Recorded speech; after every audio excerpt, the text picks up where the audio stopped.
It was late August, the kind of heat that presses down on you, even deep in the woods. I was 28 then, feeling pretty invincible, full of that youthful confidence that comes from never having truly tested your limits. My name's Alex, and at the time my life revolved around two things: my job as a freelance graphic designer, which meant I could work from anywhere, and my passion for long-distance hiking. I'd done plenty of trails, mostly in the Pacific Northwest, but this one, the old Whispering Pines stretch of the Appalachian Trail, was different. It had a reputation for being rugged, remote, and less trafficked than some of the more popular sections. That was the appeal, really. The idea of getting lost, truly lost, in the quiet of nature. I was solo on this trip. Some folks thrive on company, but I've always found a deeper connection with the wilderness when I'm alone. It sharpens your senses, forces you to rely entirely on yourself. Plus, no one else's pace to worry about, no debates over camp spots or meal choices. Just me, my pack, and the endless green tunnel of the forest. I'd planned for a 10-day trek, carrying everything I needed, from a compact water filter to a small first aid kit that, thankfully, had only ever seen action for blisters. I wasn't a novice. I meticulously checked my gear, studied the topo maps, and had a satellite phone for emergencies. I prided myself on being prepared. That's why what happened still feels so wrong. It defies every logical explanation my practical, 28-year-old mind had for the world. My starting point was a small trailhead parking lot, barely big enough for half a dozen cars, tucked away off a winding county road. The air was thick and humid, smelling of damp earth and pine needles. A couple of worn-out signs warned about bears and proper waste disposal. Nothing out of the ordinary. I adjusted the straps of my 70-liter pack, took a deep breath of that humid forest air, and stepped onto the path. The first day was uneventful, a steady rhythm of boots on dirt, the sun dappling through the canopy above. I covered a good 15 miles, reaching a designated campsite by late afternoon. The familiar routine of setting up my tent, filtering water, and cooking a dehydrated meal was comforting. The only sounds were the rustle of leaves and the distant chirping of crickets. Pure solitude, just what I'd come for. Day 2 was much the same. More miles, more quiet. The trails started to climb, winding through rocky outcrops and dense rhododendron thickets.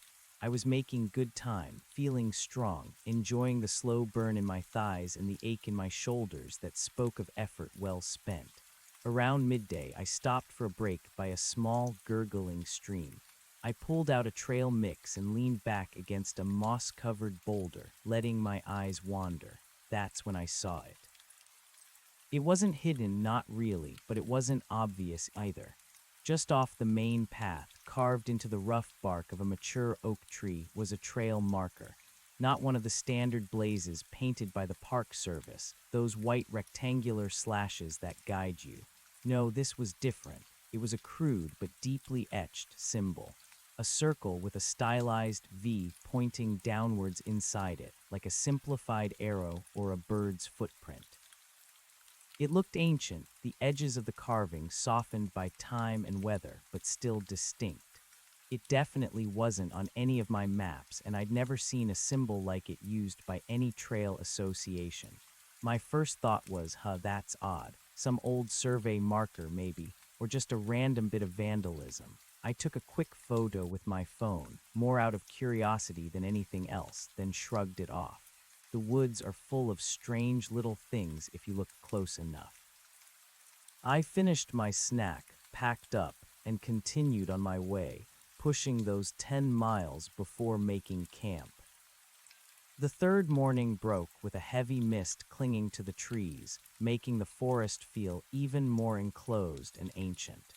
The air was damp and cool, a welcome change from the previous day's oppressive humidity. I packed up my gear efficiently, eager to get moving and warm myself up. The trail was steeper today, gaining significant elevation, promising some good views if the mist ever decided to burn off. I moved steadily, my mind drifting, listening to the drip of water from the leaves and the occasional call of an unseen bird. Mid-morning, the trail opened up slightly onto a small, flat ridge. It wasn't much of a vista, just a break in the trees, but it felt like a good spot to catch my breath and have a quick drink.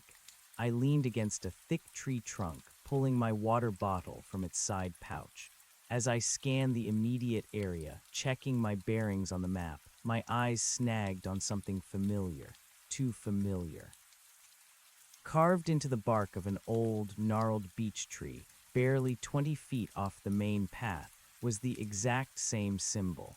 The circle with the stylized V pointing downwards, deeply etched, weathered, unmistakable. My first reaction wasn't dread, but confusion. I blinked. Had I seen this tree before? Did I accidentally double back? I immediately pulled out my physical map, unfolded it, and checked my GPS. No, I was exactly where I should be, miles past where I'd seen the first marker yesterday. The trail had only gone forward, no loops, no accidental detours. I retraced my steps mentally from this morning, confirming I hadn't gone in a circle. It was impossible. I hadn't even taken a side trail. "That's weird," I muttered aloud, the sound of my voice swallowed by the damp air. It had to be a coincidence. Maybe it was a common symbol, used by old prospectors or early settlers to mark something. I just never encountered it before. That had to be it. My rational mind was already working overtime to find an explanation, to put this small, unsettling detail back into a box it could understand. I walked closer to the tree, touching the rough bark, feeling the grooves of the carving with my fingertips. It felt old, definitely, not freshly cut. I took another photo, comparing it to the one from yesterday. The lighting was different, the tree species distinct, but the carving was identical. Same size, same proportions, same depth. It was unnerving, a small prickle of unease starting to form at the back of my neck. Two identical, unofficial trail markers miles apart on a rarely used trail. Still, it wasn't a threat. It was just strange, an anomaly.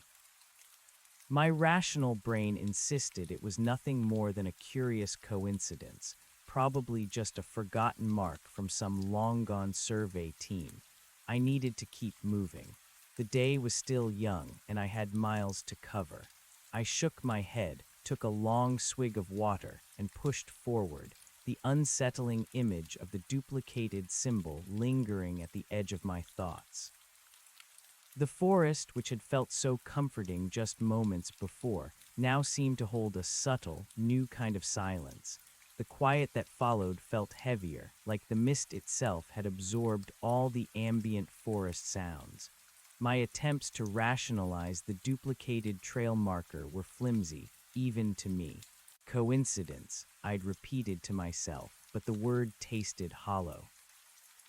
It wasn't just the symbol itself, but the asterisk way it appeared, so deliberately, just off the path, as if waiting to be noticed.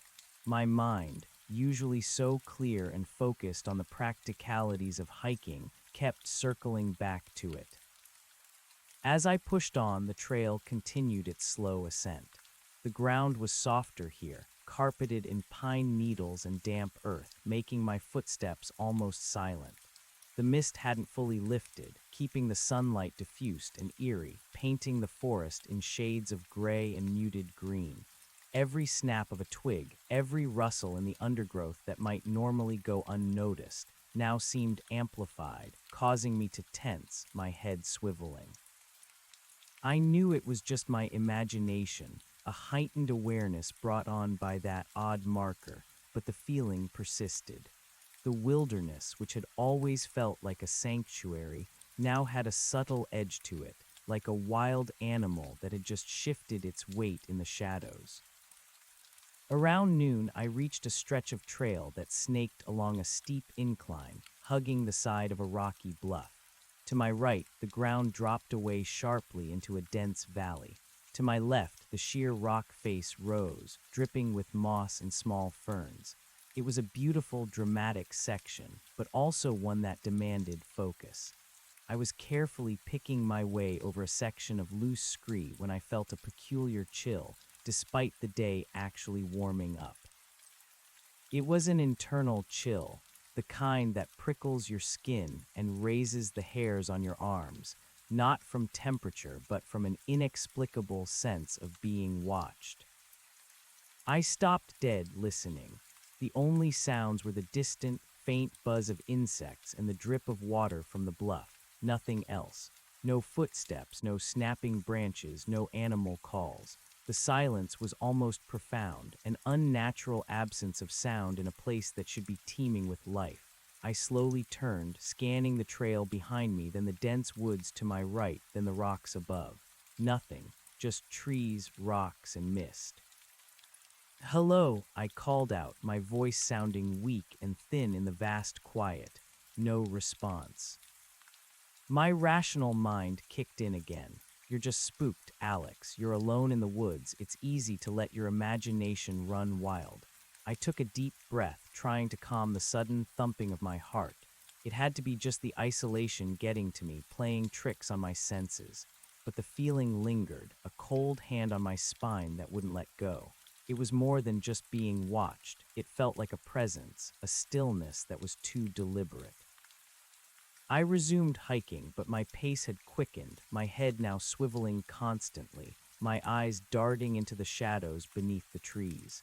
Every shadow seemed deeper, every twisted branch more menacing.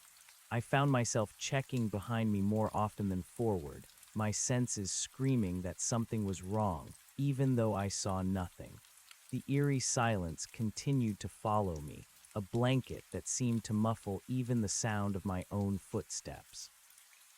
After another hour, the trail began a slight descent into a hollow, a small bowl-shaped depression in the land that felt particularly enclosed. Here, the mist seemed even denser, swirling around the ancient hemlocks and poplars, creating ghostly shapes. The air grew noticeably colder, thick with the scent of damp earth and decaying leaves. I pulled my fleece out of my pack and shrugged it on, more for comfort against the growing unease than the actual chill. Then I saw it again. This time it was carved into the trunk of a massive, old-growth poplar, its white bark stark against the gray mist.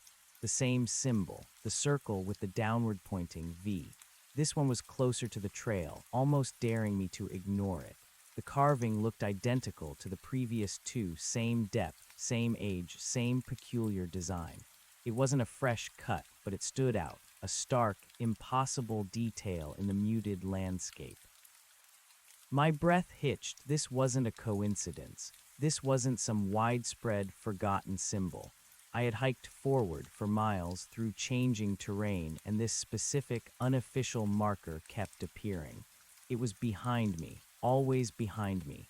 The trees were different, the locations distinct, yet the marker was the same. A jolt of primal fear, sharp and cold, shot through me. My rationalizations crumbled. This wasn't just weird anymore, it was impossible. It defied distance, logic, and common sense. My mind raced, trying to grasp at any explanation. Did I somehow get turned around? Is there a loop I missed? No, my GPS clearly shows me moving north. Is someone playing a trick? But how, who, and why? My gaze darted around wildly. The mist felt like it was pressing in, suffocating me. The silence now wasn't just unsettling, it was menacing. It felt like the forest itself was holding its breath, watching me. My heart hammered against my ribs, a frantic drumbeat in the sudden, overwhelming quiet. The air grew heavy, thick with a palpable sense of wrongness. The beautiful, wild isolation I had craved was now twisting into something terrifying. The trail marker didn't just appear, it moved. It was following me. And in that hollow, surrounded by the swirling mist and the watchful, silent trees, a terrifying truth began to sink in. I was no longer safe. The The wilderness, my sanctuary, had become a trap, and something utterly inexplicable was closing in. My blood ran cold, a glacial stream seizing my veins. The sheer, undeniable impossibility of it all struck me like a physical blow. 3 markers, identical, appearing on different trees miles apart, always somehow behind my forward progress, yet always asterisk their asterisk. It defied every law of nature, every rule of the world I knew. My mind, usually a fortress of logic and practical problem solving, buckled under the weight of this new, terrifying reality. Panic clawed at my throat, a dry, choking sensation. I stood frozen, my eyes darting frantically from the symbol on the poplar to the swirling mist to the impenetrable wall of trees. The silence, once merely unnerving, now felt like a predatory crouch, waiting. Every shadow seemed to stretch, to writhe with unseen menace. I wanted to run, to scream, to disappear. But where? The forest stretched endlessly, an emerald trap now baring its teeth. "No," I whispered, the word barely audible, a plea against the encroaching madness. "This isn't real." But the rough, carved symbol on the poplar, tangible and stark, mocked my denial. My first desperate instinct was to check my GPS again. Perhaps it was malfunctioning, sending me in circles despite what I thought. I fumbled for the device, my hands trembling so violently I almost dropped it. The screen flickered to life, a clear, unwavering arrow pointing northeast, precisely along the designated trail. My plotted route showed a continuous line forward, no loops, no retracing. I zoomed in, then out, confirming I was exactly where I believed myself to be, geographically speaking. The device was working perfectly. The problem wasn't with my navigation. The problem was with reality itself. A new, more chilling thought surfaced, sending a fresh wave of nausea through me. Was I hallucinating? The idea was almost a relief, a way to reclaim sanity. Exhaustion, dehydration, stress, all could cause vivid delusions. But the symbol wasn't just in my head. I had photos on my phone, concrete evidence. I pulled it out, scrolling through the gallery. The first photo, taken by the stream on day 2. The second, on the beech tree this morning. And now I took a third, shaky shot of the poplar. 3 distinct trees, 3 distinct locations, 1 impossible symbol. My phone, too, was working fine. My breath hitched. Hallucinations didn't leave physical marks on trees that could be photographed. This was real, and that made it infinitely worse. I had to move. Standing still felt like waiting for a predator to pounce.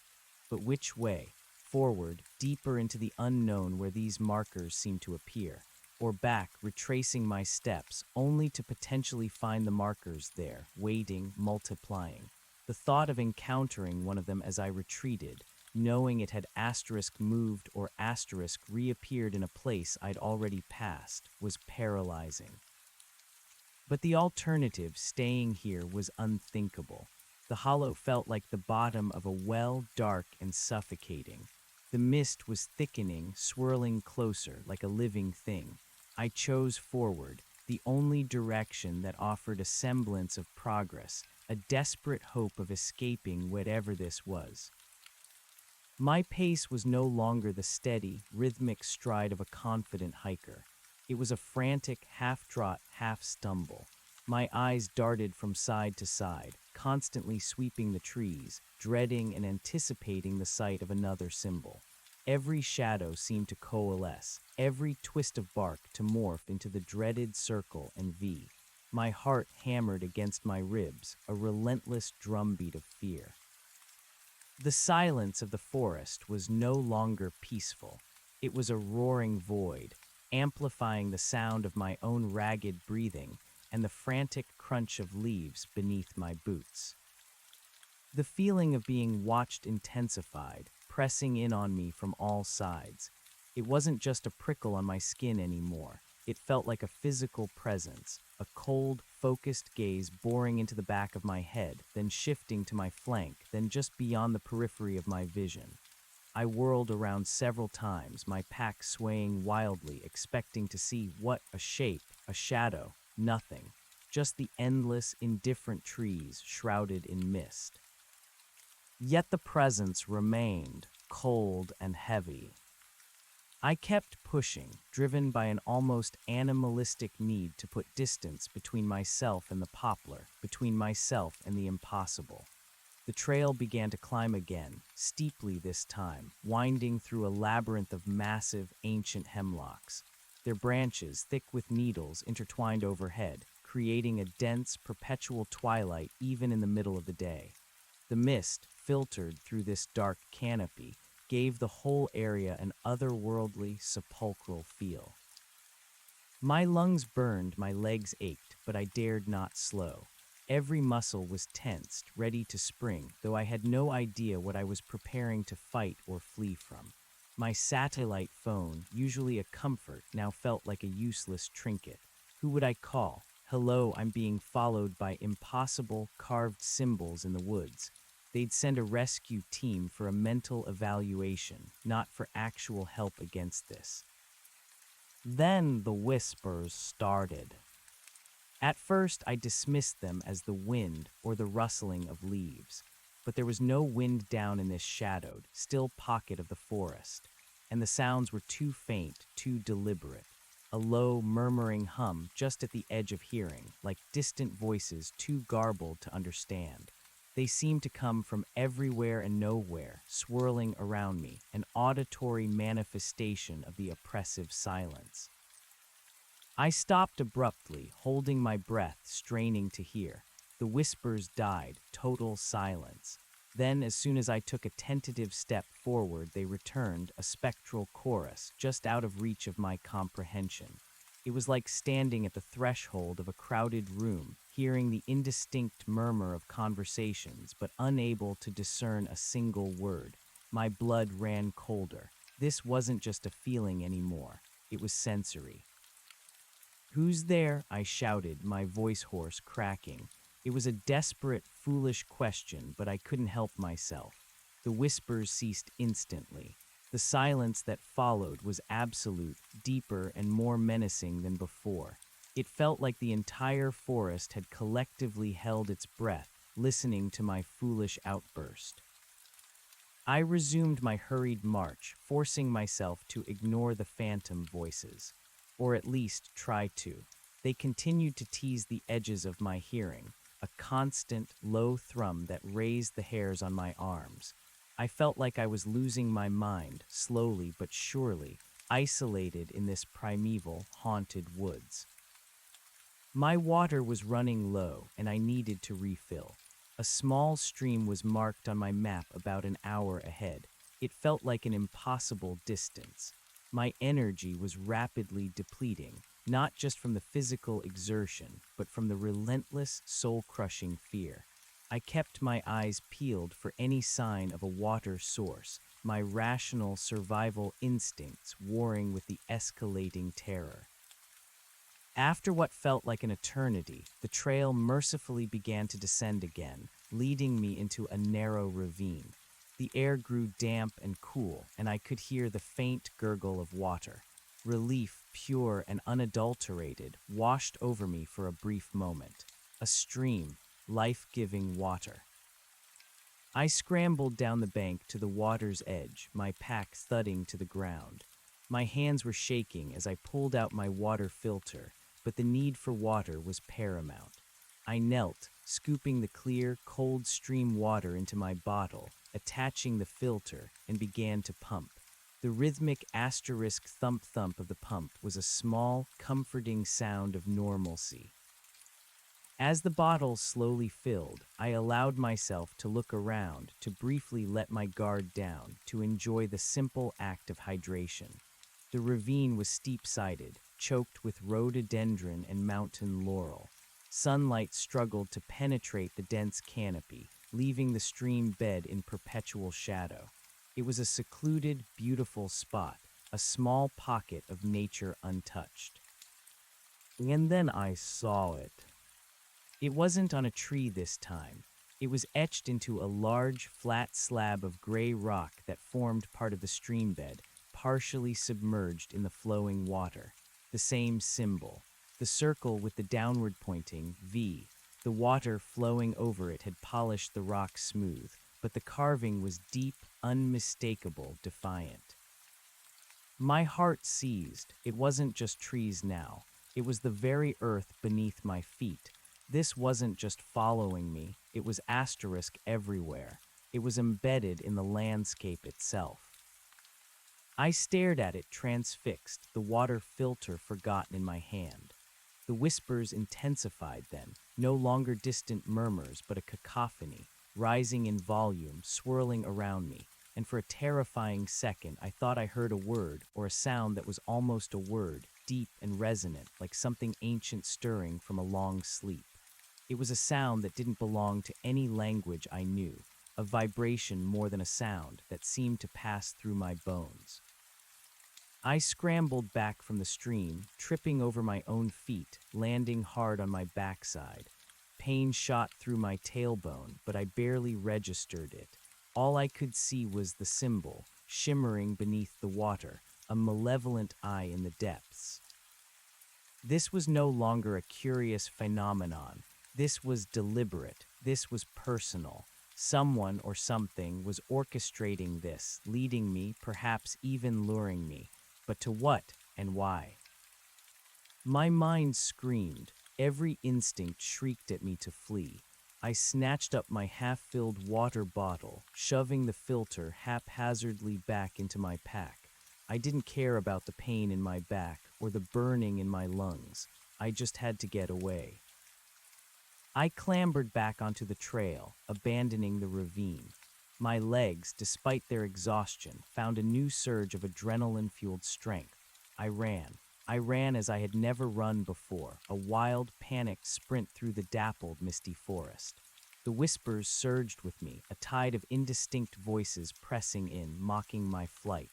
The feeling of being watched was no longer a feeling. It was a certainty, an undeniable weight on my shoulders, a presence at my heels. The path ahead blurred. Trees became green blurs, rocks became obstacles to hurdle. My pack bounced painfully against my back, but I didn't stop. I couldn't. I ran until my lungs felt like they would burst, until my legs threatened to give out, until the world spun around me in a dizzying green and gray vortex. I don't know how long I ran. Minutes stretched into what felt like hours. Eventually, a stitch in my side, sharp as a knife, forced me to stop, gasping for air, leaning against a tree, my body racked with tremors. My vision swam. Sweat stung my eyes. Every breath was a painful rasp. When I finally caught my breath enough to look around, my blood ran cold all over again.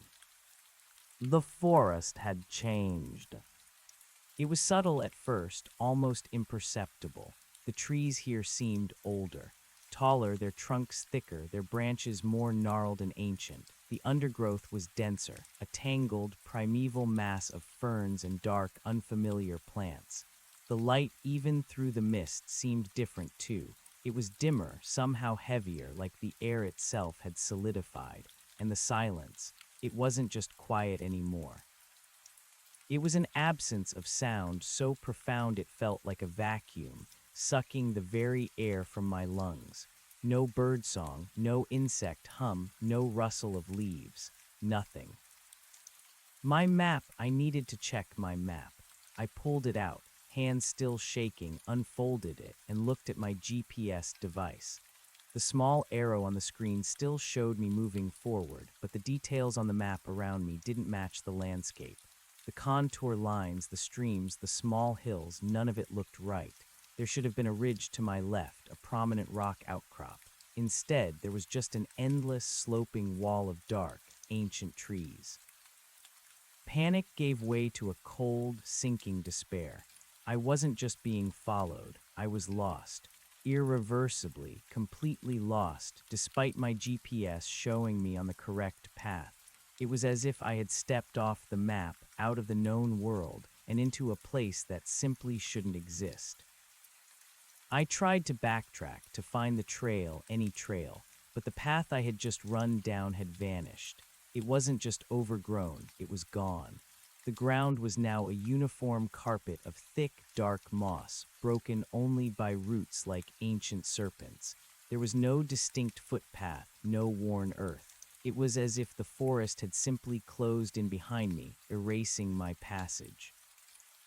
A terrifying realization washed over me. The symbols weren't just following me, they were asterisk leading me, drawing me deeper into this impossible place. Each appearance, each impossible shift, was a thread in a net tightening around me. I tried to tell myself it was a localized phenomenon, an isolated pocket of weirdness. If I could just push through, I'd find the familiar trail again. I picked a direction, arbitrary and desperate, and began to force my way through the dense undergrowth, stumbling over roots, pushing through thickets that tore at my clothes and scratched my skin.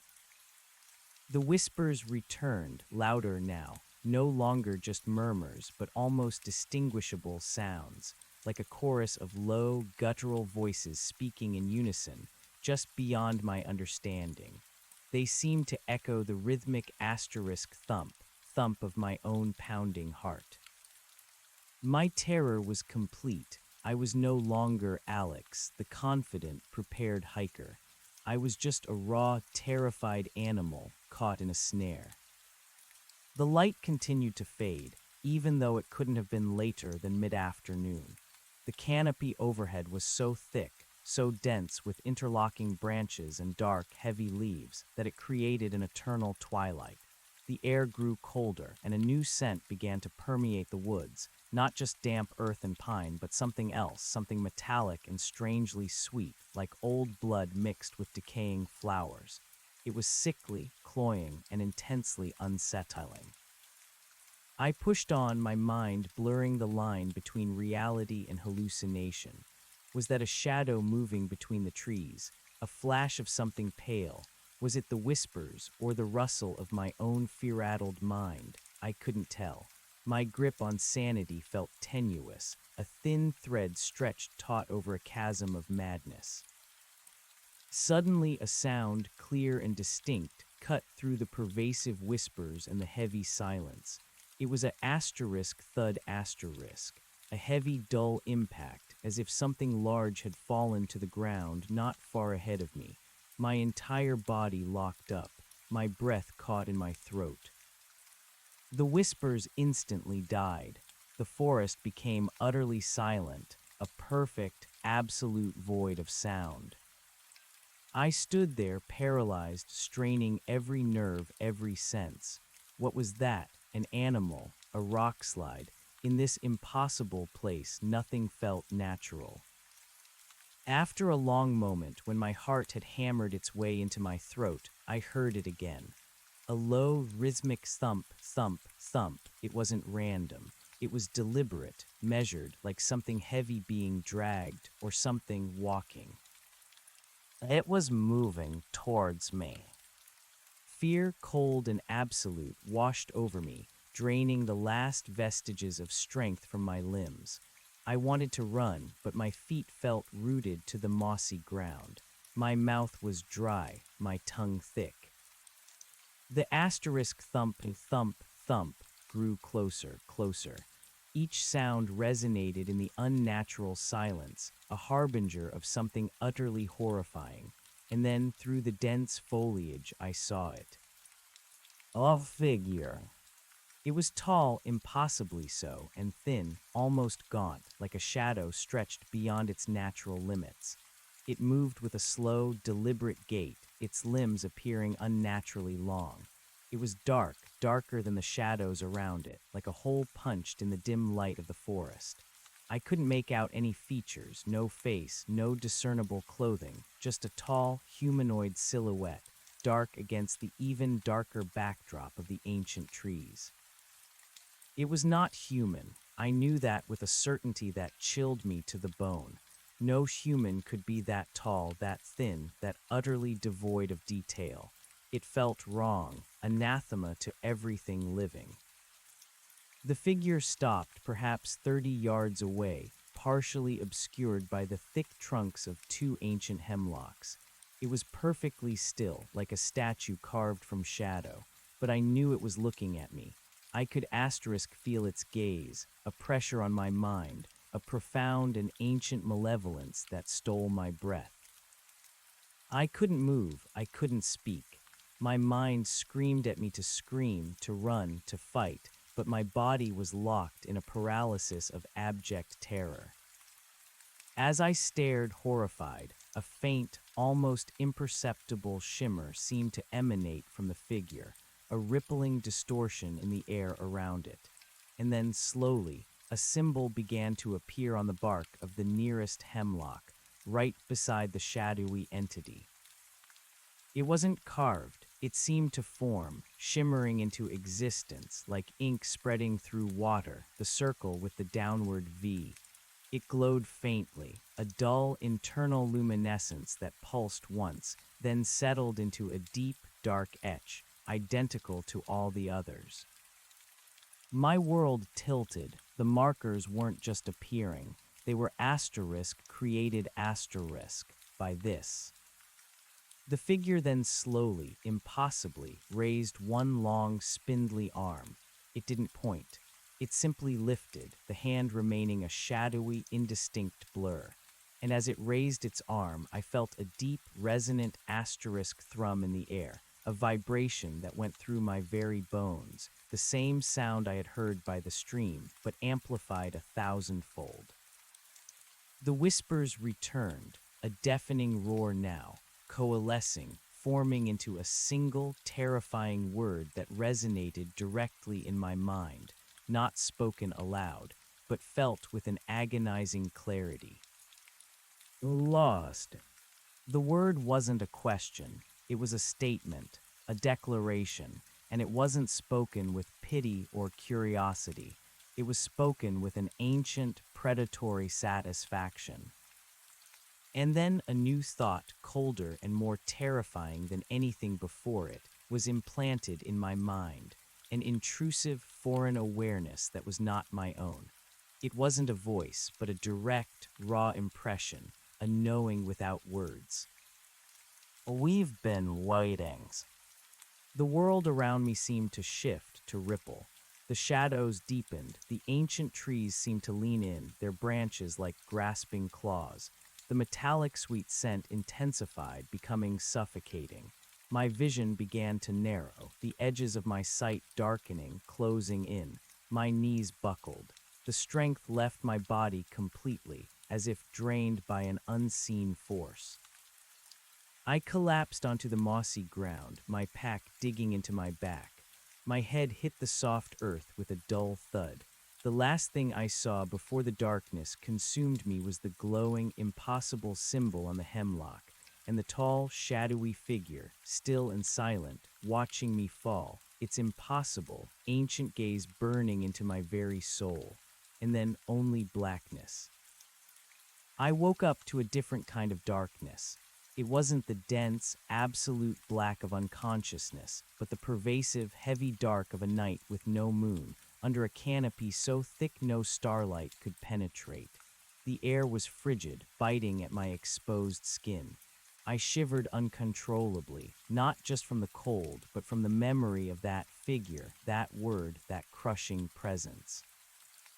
My body ached, every muscle protesting, especially my head, which throbbed with a dull, insistent pain. I lay still for a long moment, trying to orient myself, trying to separate nightmare from reality.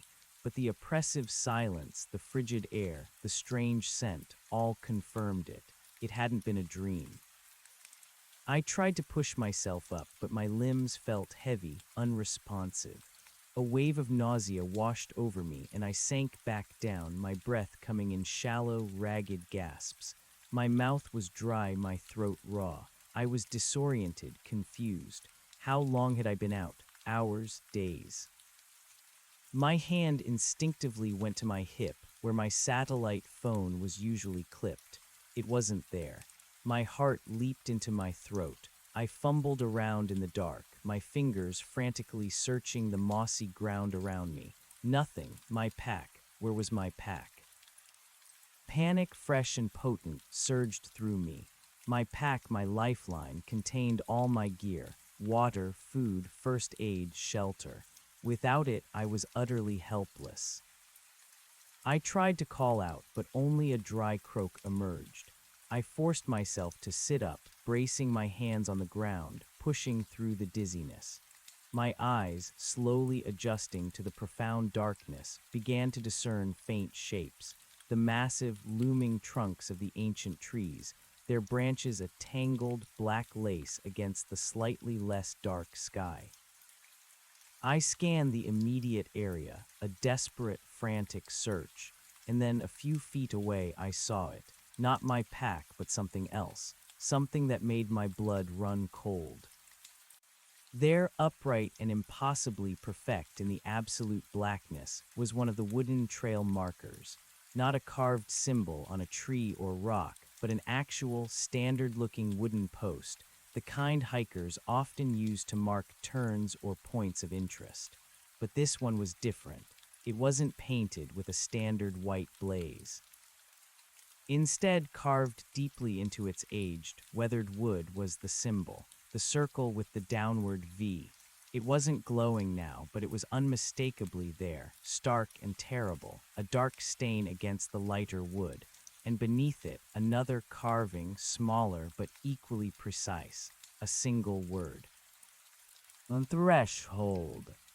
My breath hitched, my mind reeled. This wasn't just a marker, it was a signpost, a warning, or an invitation. The realization hit me with the force of a physical blow. I wasn't just lost in some unknown part of the woods. I had crossed over into their asterisk domain, the domain of whatever that shadowy entity was, whatever had been waiting. My eyes darted around, trying to make sense of my surroundings. The air was heavy, thick with that metallic sweet, sickly scent. The silence was absolute, pressing in on my eardrums, almost painful. The cold was a living thing, seeping into my bones. And then I heard it again, that low, guttural murmur, the whispers that had haunted my waking hours. But this time they weren't indistinct, they were closer, clearer, and they were coming from all around me, not just from a vague everywhere, but from behind the trees, from the deep shadows, a chorus of ancient, inhuman voices. I pushed myself to my feet, my legs wobbly, my head swimming. I stumbled backward, away from the ominous post, away from the encroaching whispers. My hands went out, blindly searching for something to grasp, something to defend myself with. I found nothing but the rough bark of a tree. The whispers intensified, swirling around me like an invisible current, pressing in from all sides. I could feel them, a physical vibration in the air, in my very being. And then, amidst the chaotic chorus, I distinguished individual words, fragmented and terrifying, delivered in a voice that was both dry and rustling, like dead leaves skittering across stone. Fresh, London burdens, awakenings. The words were disjointed, horrifying in their implication. My blood froze. They weren't just observing me, they were assessing me. I tried to scream, but no sound emerged. My throat was constricted, dry. My lungs burned. I was trapped, disoriented, weaponless, and utterly alone, surrounded by an unseen presence that spoke in whispers and held ancient, predatory knowledge. The threshold had been crossed. The game, whatever it was, had truly begun, and I was the prey. I stumbled further, my legs barely holding me upright, tripping over roots and unseen obstacles. The whispers followed, a relentless, suffocating tide. I could feel breath on my neck, cold and stale. I could smell the sickly sweet decay stronger now, overpowering everything else. My mind screamed for any shred of light, any sliver of hope, but there was only the impenetrable, menacing dark. And then the sound changed. The whispers shifted, coalescing into a low, mournful hum, a sound that spoke of immeasurable age and sorrow, but also of a terrible, waiting hunger. It was a sound that seemed to vibrate from the very ground beneath my feet, through the trunks of the ancient trees, into the marrow of my bones. It was a lament, a dirge, and a threat, all woven into a single, haunting melody. I could feel them now, not just hear them. They were closer, so close. I could sense shapes in the oppressive darkness, tall and thin, like the figure I had seen before, but multiplied, surrounding me, a silent, watchful circle. Their presence was a physical weight in the air, pressing down on my chest, making it hard to breathe. My eyes darted frantically, trying to pierce the gloom, but the darkness was absolute, impenetrable. I could only imagine the number of silent, shadowy forms that now encompassed me, each one an abyss, each one a watcher. Then from the impenetrable darkness directly in front of me, a single, deep, resonant sound emerged. It wasn't a whisper. It was a clear, deliberate word, delivered with a chilling finality that echoed not just in the forest, but in the deepest parts of my soul. Welcome. The word hung in the air, heavy and inescapable. My heart slammed against my ribs, a frantic, trapped bird. My breath hitched, caught in my throat. I couldn't move. I couldn't scream. I could only stand there, utterly exposed, utterly powerless, as the ancient darkness closed in around me, consuming me whole.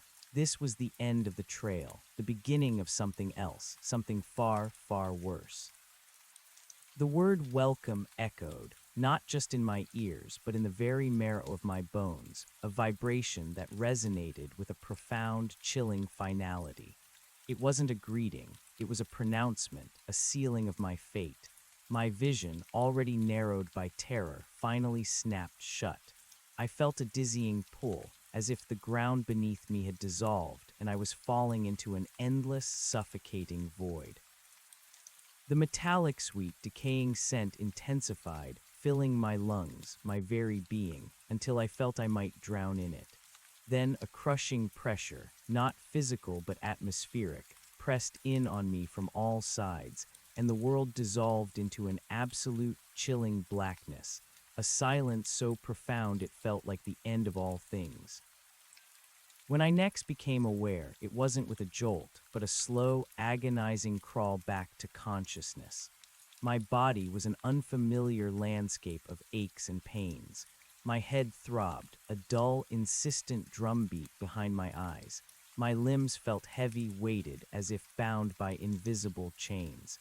The pervasive cold was still there, but now it was deeper, more penetrating, seeping into my very core. The air was stagnant, thick with that cloying, metallic sweet smell, now even more potent, making my stomach churn. I lay still, eyes closed, desperate to cling to the fragile veil of unconsciousness. But the terror, a cold, heavy stone in my gut, dragged me back to the waking nightmare. I slowly, reluctantly, opened my eyes. Darkness, absolute, impenetrable darkness. Not the soft, gray darkness of a moonless night in the woods, but a void so complete it felt like being buried alive. I couldn't see my own hand inches from my face. It was a darkness that pressed against my eyeballs, that seemed to vibrate with a palpable weight. My breath hitched. I tried to move, to push myself up, but my muscles screamed in protest. I was lying on a surface that was cold and damp, slightly uneven, like rough-hewn stone or compacted earth. My arms felt oddly positioned, splayed out, and when I tried to bring them in, they met an invisible resistance. It wasn't a physical restraint, no ropes or chains that I could feel, but a bizarre, almost magnetic force that held me in place. Panic, fresh and potent, surged through me. My mind reeled, trying to grasp at any shred of explanation, any sliver of familiarity. Where was I? What had happened? The last memory flashed in my mind, the shadowy figure, the glowing symbol, the word welcome. The whispers returned, faint at first, then growing in strength, swirling around me like a ghostly current. They were no longer indistinct murmurs. They had a low, guttural quality, like dry leaves skittering across stone, but imbued with a strange, resonant echo. They spoke in a language I couldn't understand, yet I felt the meaning of some words, sharp and clear, pierce through the static of my fear. My vessel, unbroken, or resonance. My heart hammered against my ribs, a frantic drumbeat against the suffocating darkness. They were here, all around me. I couldn't see them, but I could feel their presence, a multitude of cold, ancient eyes boring into me from the impenetrable gloom. The air grew colder, and that metallic sweet scent intensified, becoming almost sickly. "Hello," I croaked, my voice a dry, reedy rasp in the vast darkness. The whispers ceased instantly, replaced by an absolute, profound silence that was more terrifying than any sound. It felt like they were listening, assessing, waiting.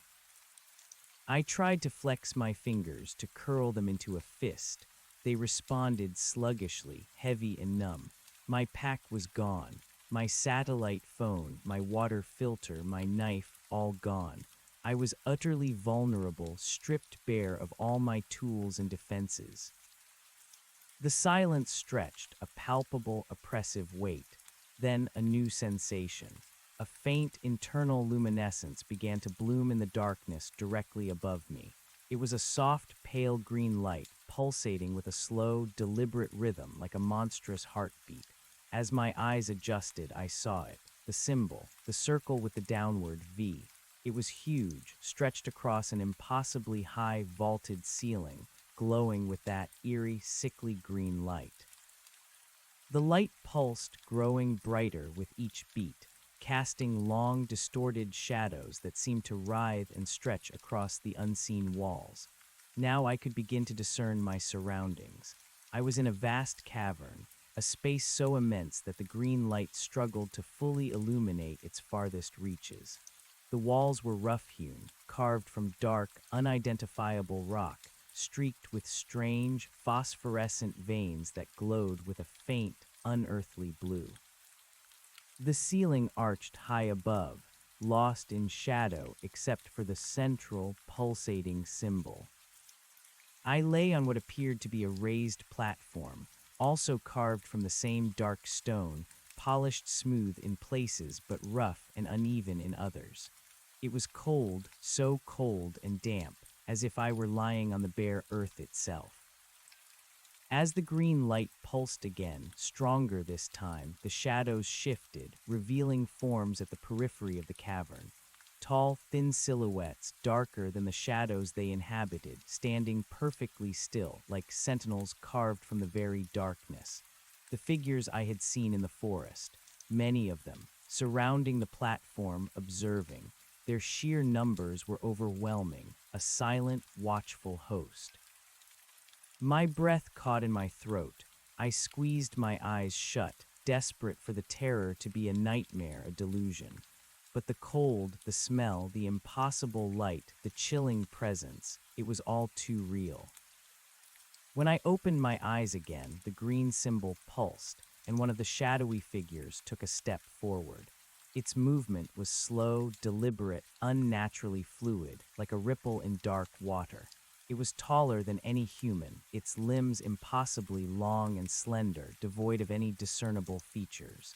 It was just a shape, a concentration of shadow, yet its presence radiated an ancient, crushing power. It stopped at the edge of the platform, perhaps 20 feet from me, and then a whisper, clear and resonant, detached from the general chorus, filled the cavern.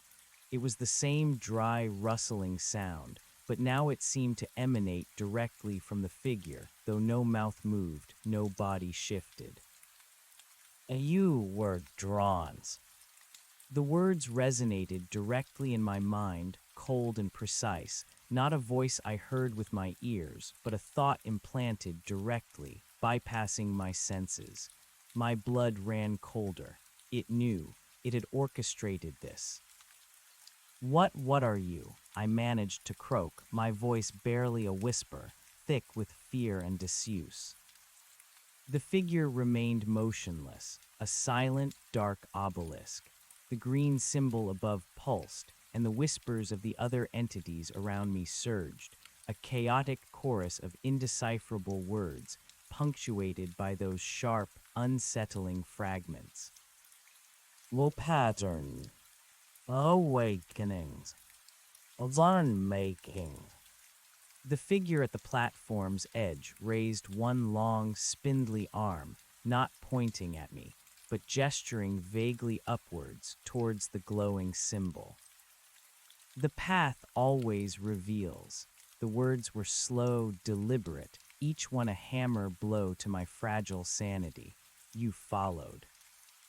My mind raced, trying to put the pieces together, though they didn't fit any puzzle I knew. The symbols, you made them, you led me here. A beat of profound silence, then the single, chilling word echoed in my mind. Oh, yes. A wave of despair washed over me. I had been lured like an insect to a flame. The rugged, remote trail, the promise of solitude, it had all been a trap set specifically for me. But why? Why me? I whispered, the question torn from my throat. What do you want? The shadowy figure tilted its head, an unnerving, almost human gesture from something so utterly inhuman. The green symbol pulsed, and the whispers around us seemed to quiet, as if all the other entities were waiting for an answer. A confluence, the figure's thoughts resonated, of will, of spirit, of being. Its words were cryptic, chillingly detached, like a scientific observation, a rare alignment. I stared up at the figure, my mind struggling to process its alien logic. Alignment, what are you talking about? The weave thins here, the entity's arm slowly lowered, its head turning, a vast, featureless expanse to encompass the entire cavern, between worlds. My eyes widened, between worlds. The phrase echoed in the terrifying depths of my mind, explaining the impossible forest, the vanishing trail, the sense of unreality. I had stepped not just off the map, but out of my reality entirely. And the symbol, I asked, my voice trembling, what does it mean? The green symbol above pulsed brightly, casting stark shadows. The mark of passage, the figure's whisper reverberated, the gate to the waiting. Waiting, that word again. What had they been waiting for centuries, for millennia, and why now? My gaze drifted from the figure to the surrounding darkness, where the other entities stood, silent and watchful. There were dozens, perhaps hundreds of them, blending into the deeper shadows. They radiated an immense, ancient power, cold and indifferent, yet focused entirely on me. We draw what is ready, the figure continued, its words like dry leaves scraping across stone. What is ripe? Ripe, the word sent a fresh wave of nausea through me. It sounded predatory, like something awaiting harvest. Was I to be consumed, sacrificed? My mind screamed against the implication. I tried to push against the invisible force holding me down, to break free, to run. But it held firm, an unyielding, oppressive weight that pinned me to the stone platform. My muscles strained, burning, but I couldn't even lift my head fully. Struggle is futile. The figure's voice was devoid of malice, yet held in chilling authority. Your journey has concluded. No, it couldn't be. I couldn't simply surrender. I was Alex, the prepared hiker, the graphic designer. I wasn't some lamb led to slaughter. I had to fight. What are you going to do to me? I demanded, a tremor in my voice I couldn't hide. The symbol pulsed, and the metallic sweet scent grew even stronger, almost overwhelming my senses. My vision blurred slightly. My head swam. You are the key. The key to what? To their passage, to their awakening. The implications were terrifying. The vessel of potential. The whispers around me surged, a cacophony of ancient voices, punctuated by fragmented words that pierced through my consciousness. Unbound. On energy. On the bridge. My mind raced, trying to find a way out, any way out. What did they need a key or vessel for? Some kind of ritual, some way to cross fully into my world. The thought made my blood run cold. They were not benevolent, not curious. They were something ancient, something that operated on an entirely different scale of existence, and I was merely a means to an end. Suddenly, a shift. The green light of the symbol above began to dim, slowly, reluctantly, pulling back into the darkness. The whispers around me also softened, receding into the background hum. The shadowy figures at the periphery seemed to melt further into the shadows, becoming almost invisible. The main figure at the edge of the platform remained, its presence as strong as ever, but it too seemed to recede slightly, a subtle withdrawal. Rest now, the thought voice resonated softer, yet still holding that undeniable command. The transition requires a period of stillness. Stillness, the word echoed hollowly in my mind. Was this some form of dark grace, or simply a practical necessity for whatever horrific process they intended? As the green light faded to a mere glimmer, the pervasive darkness of the cavern reasserted itself, even deeper, heavier than before. The cold intensified, seeping into my bones, robbing me of warmth and feeling. My exhaustion, physical and mental, weighed heavily on me, pulling me down into a swirling vortex of fear and despair. My body, battered and weakened, finally gave in. My eyes closed, and I drifted into a fitful, dream-haunted sleep, the last thing I felt being the cold, unyielding stone beneath me, and the lingering, metallic sweet scent of whatever ancient horror awaited me. I don't know how long I slept. It felt like an eternity, yet also like a fleeting moment. My dreams were a terrifying jumble of shifting shadows, echoing whispers, and the pulsating green symbol. I saw glimpses of the shadowy figures, their impossibly long limbs reaching, grasping, and always that pervasive, sickeningly sweet scent of decay. When I woke, it was to a faint, ethereal light. It wasn't the intense, pulsing green of the symbol, but a soft, milky white luminescence that seemed to emanate from the very air itself, just enough to discern my immediate surroundings. I was still on the stone platform, still held by that invisible, oppressive weight. My head throbbed and my throat was raw, parched. My entire body ached, a deep, bone-weary exhaustion that went beyond physical exertion. I was starving, a gnawing emptiness in my gut. How long had it been? A day, two, more. The cavern was quiet, the whispers gone. The shadowy figures were still there. I sensed their presence, but they were deeper in the gloom, less distinct, like sculptures carved from night. The giant symbol on the ceiling was dark, inert. I tried to call out, but my voice was a mere croak, devoid of strength. I yearned for water, for food, for any sign of human contact. The isolation, coupled with the profound terror, was a crushing weight. As my eyes adjusted to the dim, milky light, I began to notice details in the cavern that had been obscured by the deeper darkness. The walls were indeed carved, not naturally formed. They were etched with intricate patterns, swirling lines and unfamiliar symbols that seemed to writhe and interlace in the faint light.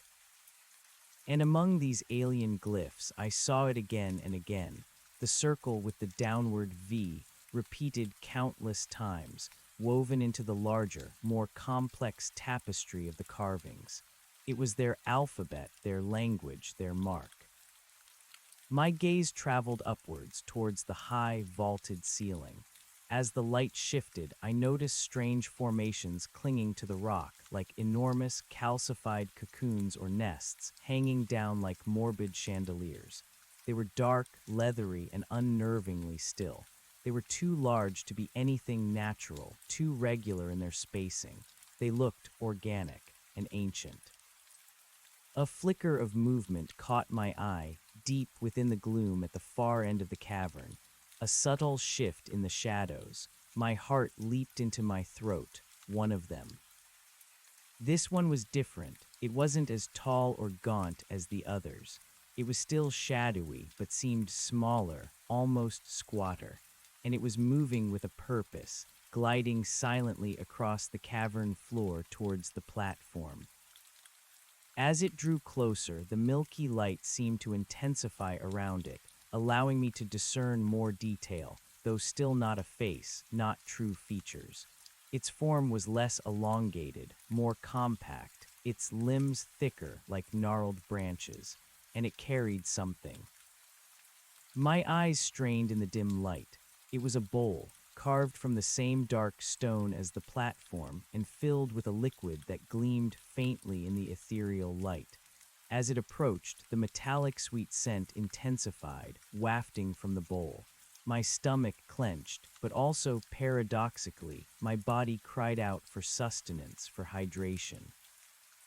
The entity reached the edge of the platform and stopped, its presence heavy and watchful. It slowly, deliberately extended one of its thick, gnarled limbs, placing the stone bowl on the platform beside my head. The liquid inside rippled faintly, reflecting the milky light. My eyes darted from the bowl to the shadowy entity. Was this a test, a trap, or an offering? My instincts screamed danger, but my body screamed thirst, hunger, survival. The entity remained motionless, its silent gaze fixed on me. Sustenance for the journey. The thought voice resonated in my mind, quieter than before, almost a suggestion, yet still holding that ancient authority. Journey, the word was a chilling reminder of my predicament. What kind of journey were they talking about, and what sustenance did they offer? The metallic sweet scent from the bowl was overpowering now, cloying and sickly, yet strangely alluring to my parched, starved body. My hand, still sluggish and weak, trembled as I slowly, tentatively reached for the bowl. Every fiber of my being screamed caution, but the raw, primal need for water was overwhelming. I touched the cool, smooth stone. The liquid inside felt viscous, thicker than water, but it shimmered, promising relief. With immense effort, I managed to lift the bowl slightly, bringing it to my lips. The scent was dizzying, a complex mixture of decay and something strangely floral, almost intoxicating. I hesitated for a fraction of a second, my heart hammering. What if it was poison? What if it was something worse, something that would bind me further to this place, to them? But the thirst was absolute, a burning inferno in my throat. I had no choice.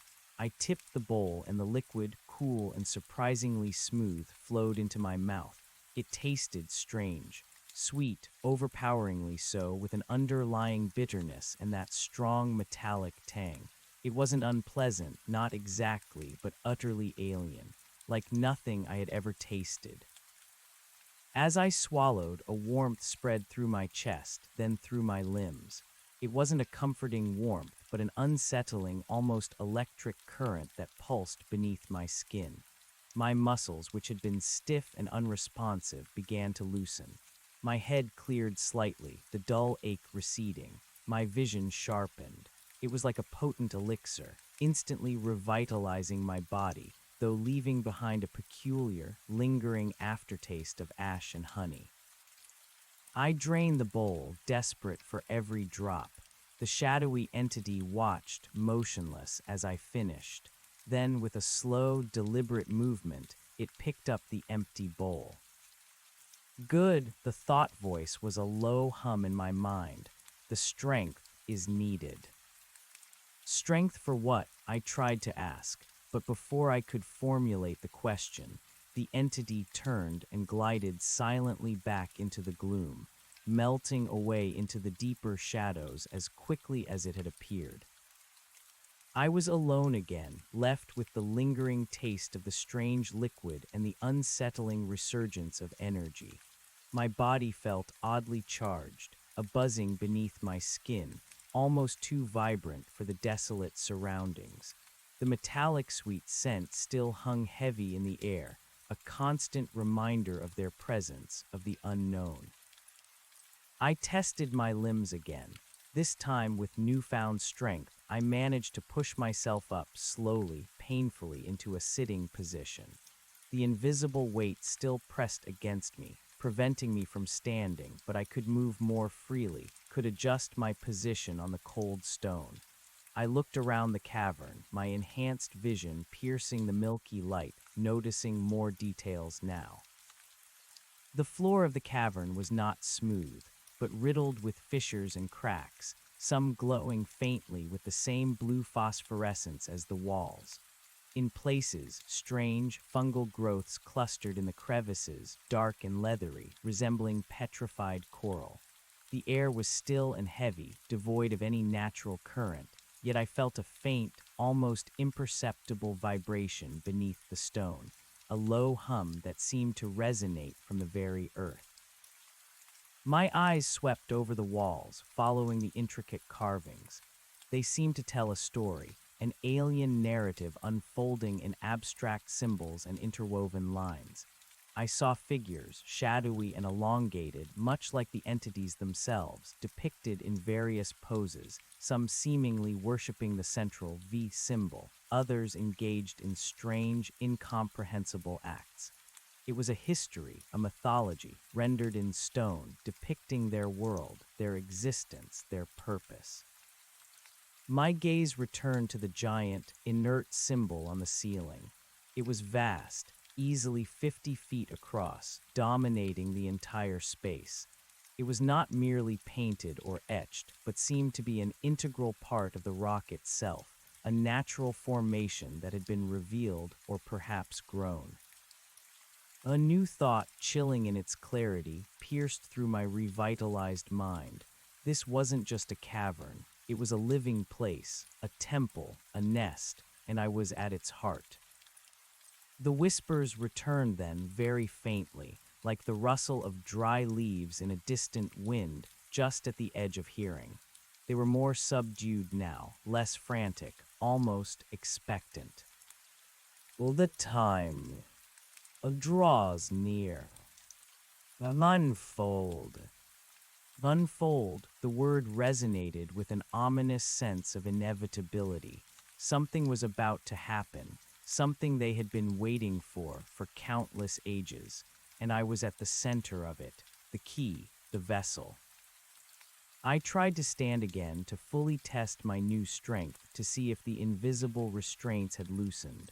I pushed, straining every muscle. My legs trembled. For a moment I thought I felt a slight give, a subtle shift in the oppressive force, but it was fleeting.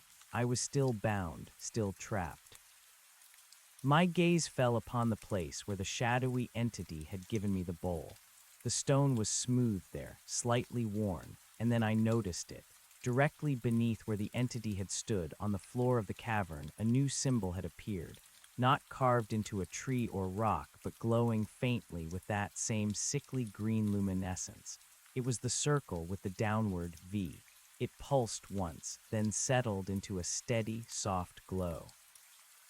It hadn't just appeared, it had asterisk formed, just like the one on the hemlock in the forest. It was a manifestation, a sign of their presence, their power, and it was now here on the very floor of their domain. Another marker, another step. A wave of profound despair washed over me, deeper and colder than before. The false sense of revitalization faded, replaced by the crushing reality of my situation. I was not going to escape, not from here, not from them. This was the end of the trail, not just a metaphor, but a literal end. My purpose in their alien scheme was about to be revealed, and I knew, with a certainty that chilled me to the bone, that it would be far worse than anything I could imagine. The milky light began to dim further, slowly fading back into the deep, absolute darkness. The subtle, rhythmic hum beneath the stone intensified, a low vibration that thrummed through my body, resonating with the strange, electric energy still coursing through my veins from the mysterious liquid. The whispers grew louder, a chorus of rising anticipation. My eyes, now fully accustomed to the low light, strained to pierce the encroaching gloom.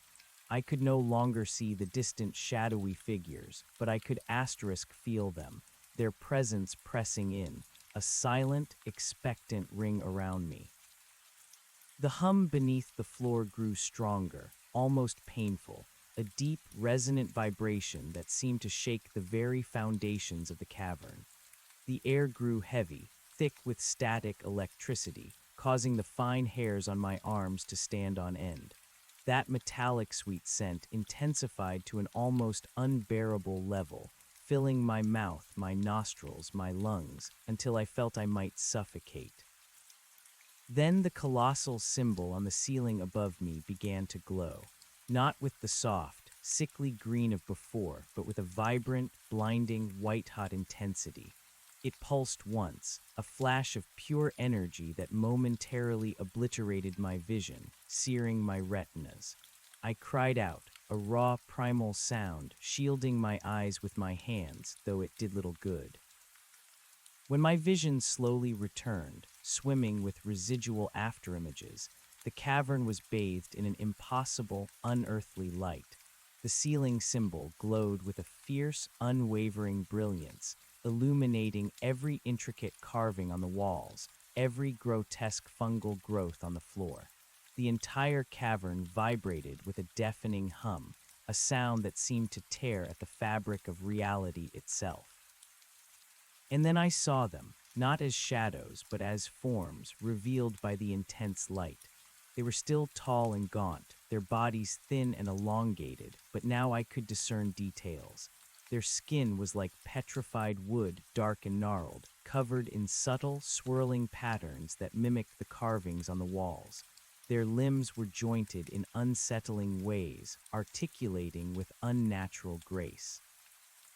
They had no discernible faces, no eyes or mouths, just smooth, featureless expanses, yet I felt their intense, focused gaze. They were standing in a vast circle around the platform, their forms illuminated, perfectly still, like an ancient, silent congregation. From the depths of the cavern, from all around the circle of entities, a new sound began to emerge. A low, mournful chant, rising in pitch and intensity, woven from the same dry, rustling whispers, but now forming a complex, alien melody that resonated with the vibrating hum of the cavern. It was a sound that spoke of immeasurable age, of patient waiting, of a terrible, consuming hunger that transcended mortal understanding. My body began to shake uncontrollably, a tremor that started deep in my core and spread outwards, making my teeth chatter. The invisible force pinning me to the platform intensified, becoming a crushing weight that pressed the air from my lungs. I felt a sudden, dizzying sense of disorientation, as if my very being were being stretched, pulled apart by unseen hands. The white-hot light from the ceiling symbol intensified even further, focusing downwards, directly onto the platform where I lay. It wasn't just light, it was a palpable energy, a scorching heat that seeped into my skin, through my clothes, into my bones. I felt a burning sensation, not painful at first, but deeply unsettling, like an internal fire being kindled. The chant grew louder, the voices rising in a crescendo, filling the cavern with their strange, ancient song. The entities around me began to sway slowly, rhythmically, their elongated forms undulating like reeds in a silent current. And then a new sensation, a cold, piercing pressure deep within my mind. It wasn't a whisper or a thought voice. It was a direct, invasive probe, a tendril of alien awareness pushing into the very core of my consciousness, seeking, sifting, searching. It felt violating, like an unseen hand rifling through my memories, my experiences, my very essence. Panic, absolute and unreasoning, seized me. I fought against it, screamed silently in my mind, tried to erect barriers, but it was futile.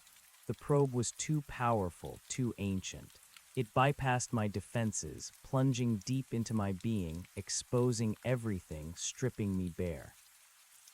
Images flashed through my mind, not my own, but impressions from the entities.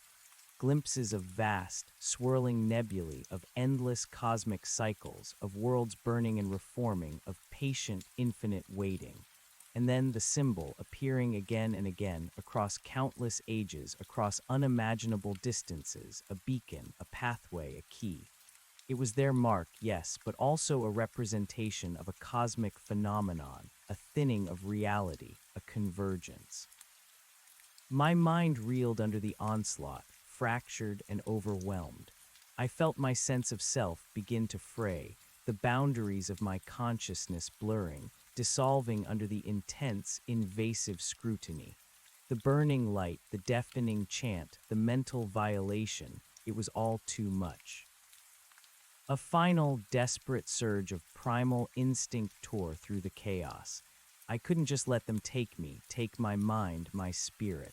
I had to fight, even if it was just a futile struggle against an insurmountable force. I clenched my teeth, focused all my remaining will, and pushed back against the mental probe, against the crushing invisible weight, against the searing light.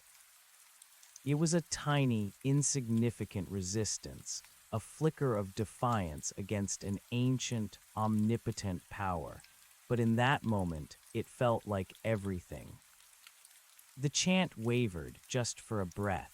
The mental probe recoiled, a momentary, almost imperceptible withdrawal. The light from the ceiling symbol flickered, dimming slightly.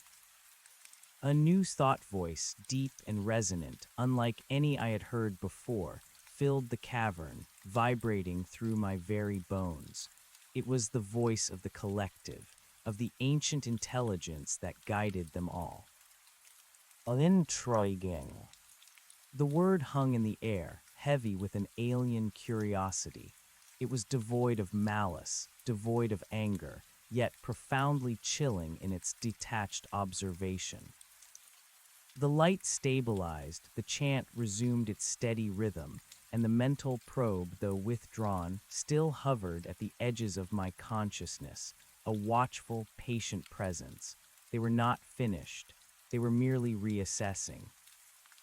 I lay there, utterly spent, my body trembling, my mind a raw, exposed nerve. The strength from their liquid was gone, replaced by a profound weakness, as if my life force itself had been temporarily drained. I was just a shell, awaiting their next move. The burning sensation in my skin intensified, no longer just a warmth, but a prickling, stinging feeling, as if countless invisible needles were piercing my flesh. I could feel something moving beneath my skin, a crawling, creeping sensation, like tendrils spreading through my veins, pushing through my muscles. It was intensely alien, deeply horrifying, and utterly inescapable.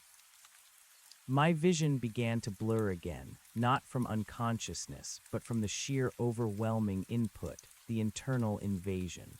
The chant, the light, the hum, the crawling sensation, it was all coalescing into a single, terrifying symphony of transformation.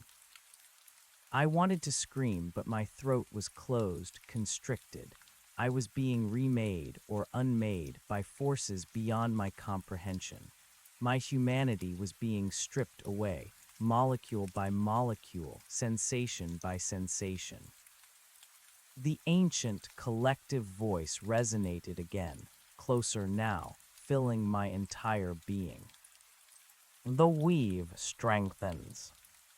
And then I felt it, a profound, searing pain, originating from the center of my chest, radiating outwards, twisting and tearing at my very core.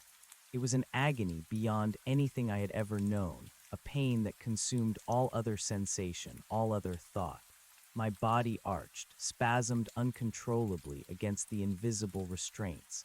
A scream tore from my throat, raw and guttural, but it was swallowed instantly by the deafening hum, by the rising crescendo of the ancient chant.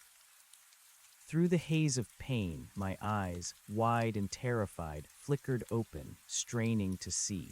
The white-hot light from the ceiling symbol intensified one last time, an overwhelming, blinding flash, and then abruptly it extinguished. The cavern was plunged back into utter, suffocating darkness. The chant died instantly, the hum ceased, the piercing pain vanished, leaving behind only a profound, echoing emptiness. Silence absolute, deeper and more terrifying than before. I lay there gasping, shivering, my body racked by tremors, unable to discern anything in the impenetrable gloom. My skin still tingled, the phantom sensation of countless invisible tendrils still crawling beneath my flesh. But the pain, the terrible, consuming pain, was gone. What had happened? What had they done to me? My mind, still reeling from the invasion, felt strangely clear in some ways, yet utterly fractured in others. A part of me knew something fundamental had changed, a profound shift had occurred. But what? Then, in the absolute darkness, a new light began to emerge, not from the ceiling symbol, not from the walls, but from me. A faint, sickly green luminescence started to pulse, originating from my own chest, beneath my clothing. It was weak at first, barely visible, but it grew steadily stronger, a dim, internal glow that cast an eerie, shifting light on my immediate surroundings. And as the light grew, illuminating the front of my shirt, I saw it. Etched onto my own skin, directly over my heart, pulsing with the same sickly green light, was the symbol, the circle with the downward V. My breath hitched, my heart slammed against my ribs, a trapped bird, but this time it was a slow, deliberate thrum, mirroring the pulse of the symbol on my chest. It wasn't a carving, it wasn't a tattoo, it was a part of me now, living, breathing. The whispers returned, faint but clear, originating not from the cavern, but from within my own mind, echoing the soft pulse of the symbol on my chest. Marked, are chosen, the reborns. I was no longer Alex the hiker.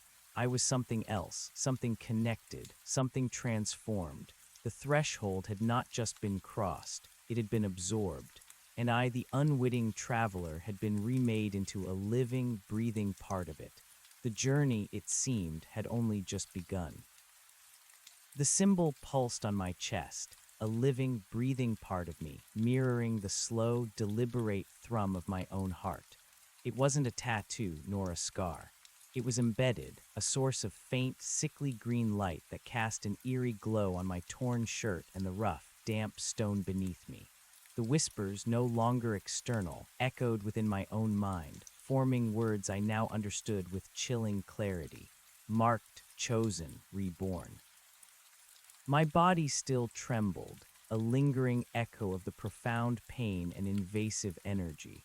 But the agony was gone, replaced by a strange, unsettling calmness. A hollowness deep and unsettling where my fear once was, yet also an inexplicable sense of connection. It was as if a part of my mind, previously dormant, had suddenly awakened, resonating with the ancient hum of the cavern. I stared down at my chest, transfixed by the glowing symbol. It felt alien, yet intimately mine. My breath hitched. What had they done? What was I now? My hand no longer sluggish, but imbued with a strange, buzzing energy, instinctively reached for the symbol. My fingers brushed against my skin, but there was no raised surface, no physical anomaly. The light seemed to emanate from within asterisk me, shining through my flesh. It felt warm, a faint, comforting heat against the pervasive cold of the cavern.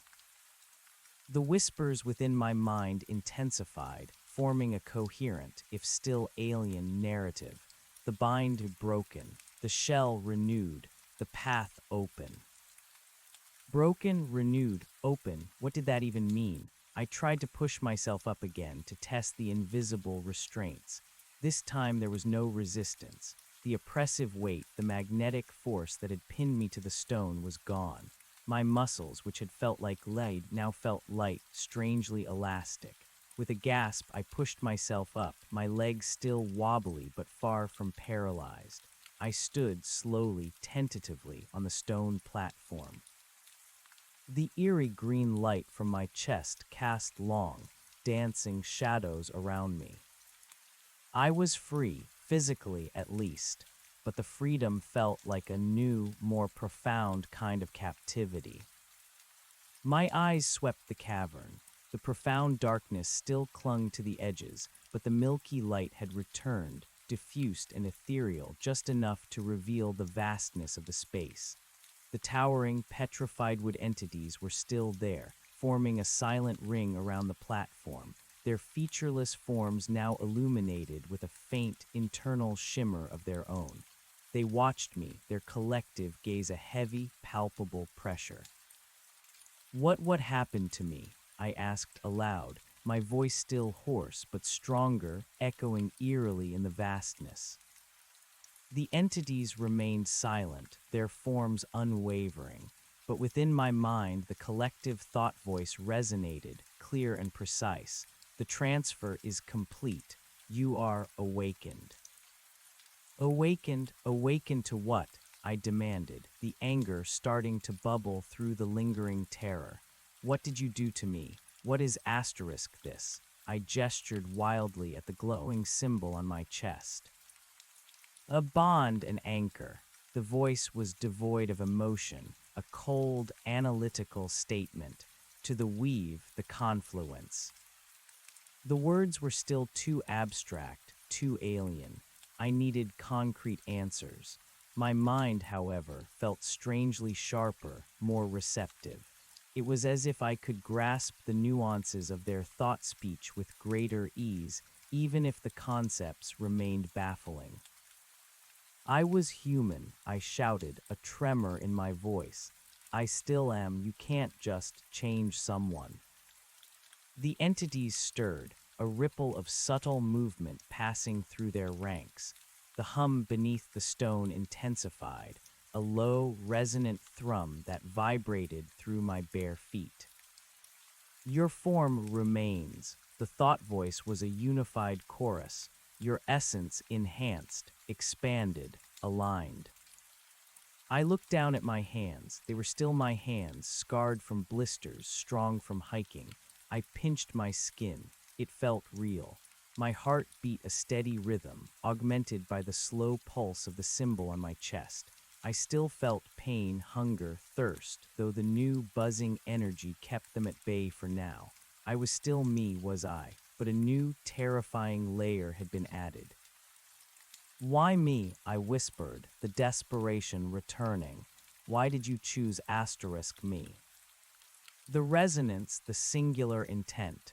Their answer was immediate. Your longing for the lost, the unknown, a purity of seeking. My longing for the lost, the unknown, my desire to get truly lost in nature. Was that it? Was my very asterisk wish to disconnect from my world, to venture into the deepest wilderness? What had made me a target? The irony was a bitter taste in my mouth. I had craved solitude, and now I was irrevocably bound to something ancient, something alien, something multitudinous. A new sensation began to bloom in my mind, subtle at first, then growing in clarity. It was like an influx of raw data, a flood of impressions and fragmented images that weren't my own. I saw flashes of the deep woods, but not as I knew them. trees with impossibly long roots burrowing into the earth, the sky above, but with shifting, swirling patterns of light and shadow, like the aurora borealis, yet darker, more ominous. And the constant, pervasive presence of the symbols, not carved, but grown, shimmering, guiding, connecting.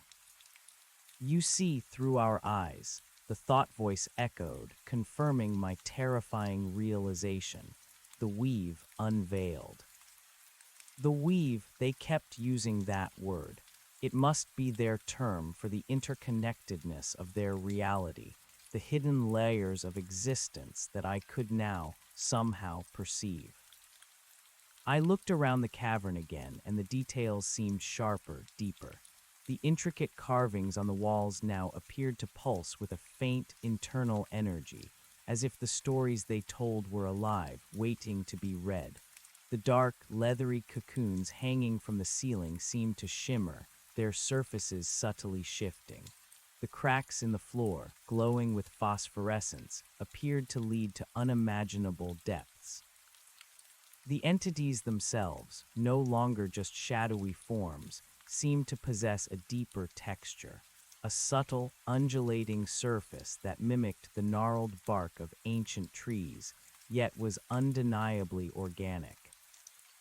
My enhanced senses, combined with the new influx of information, were overwhelming. I felt a dizzying surge of nausea, and my head swam. I stumbled, gripping the cold stone platform to steady myself. Adjust, adapt. The collective mind was a steadying force, a calm within the storm of new perceptions. The gifts awakened fully with patience. Gifts, they called this a gift, a transformation I hadn't asked for, a binding to their alien purpose. It felt more like a curse. I steadied myself, forcing my racing mind to find something, anything, to ground myself. What is this place? Where am I? The convergence, the entities replied, where realities meet, where worlds may touch. So my earlier thought was correct. I had stepped out of my reality into a place between worlds, a threshold, just as the marker had warned. And you, what are you? I asked, looking at the silent, watchful forms. We are the keepers. Their response was steeped in ancient power, resonating with a profound sense of purpose, of the weave, of the balance of the passage. Keepers of the passage, the symbol, the threshold, the weave, it all revolved around movement between realities, and I was now a part of it, a living, breathing piece of their cosmic mechanism. My mind, despite the lingering terror, began to piece together fragments. The symbols, the whispers, the feeling of being watched, the vanishing trail, it was all a carefully orchestrated sequence. They had led me here, nurtured me, transformed me, for a purpose I still couldn't fully grasp, but which I knew instinctively would be vast and terrible. A new, more chilling wave of understanding washed over me. The metallic sweet scent, the ripe comment, it wasn't just a metaphor. My body, my very essence had been cultivated, prepared. I was a tool, an instrument. What do you want me to do? The question was forced, my voice trembling. The entities shifted, a faint rustling sound like dry leaves. The hum beneath the stone intensified slightly. The light from my chest pulsed, mimicking the cadence of their thought speech. To bridge, to anchor, to open the way. Bridge, anchor, open the way. The words echoed ominously in my mind. They wanted me to facilitate something, a passage between worlds, for them or for something else. Open the way for what? My fear was absolute now, cold and suffocating.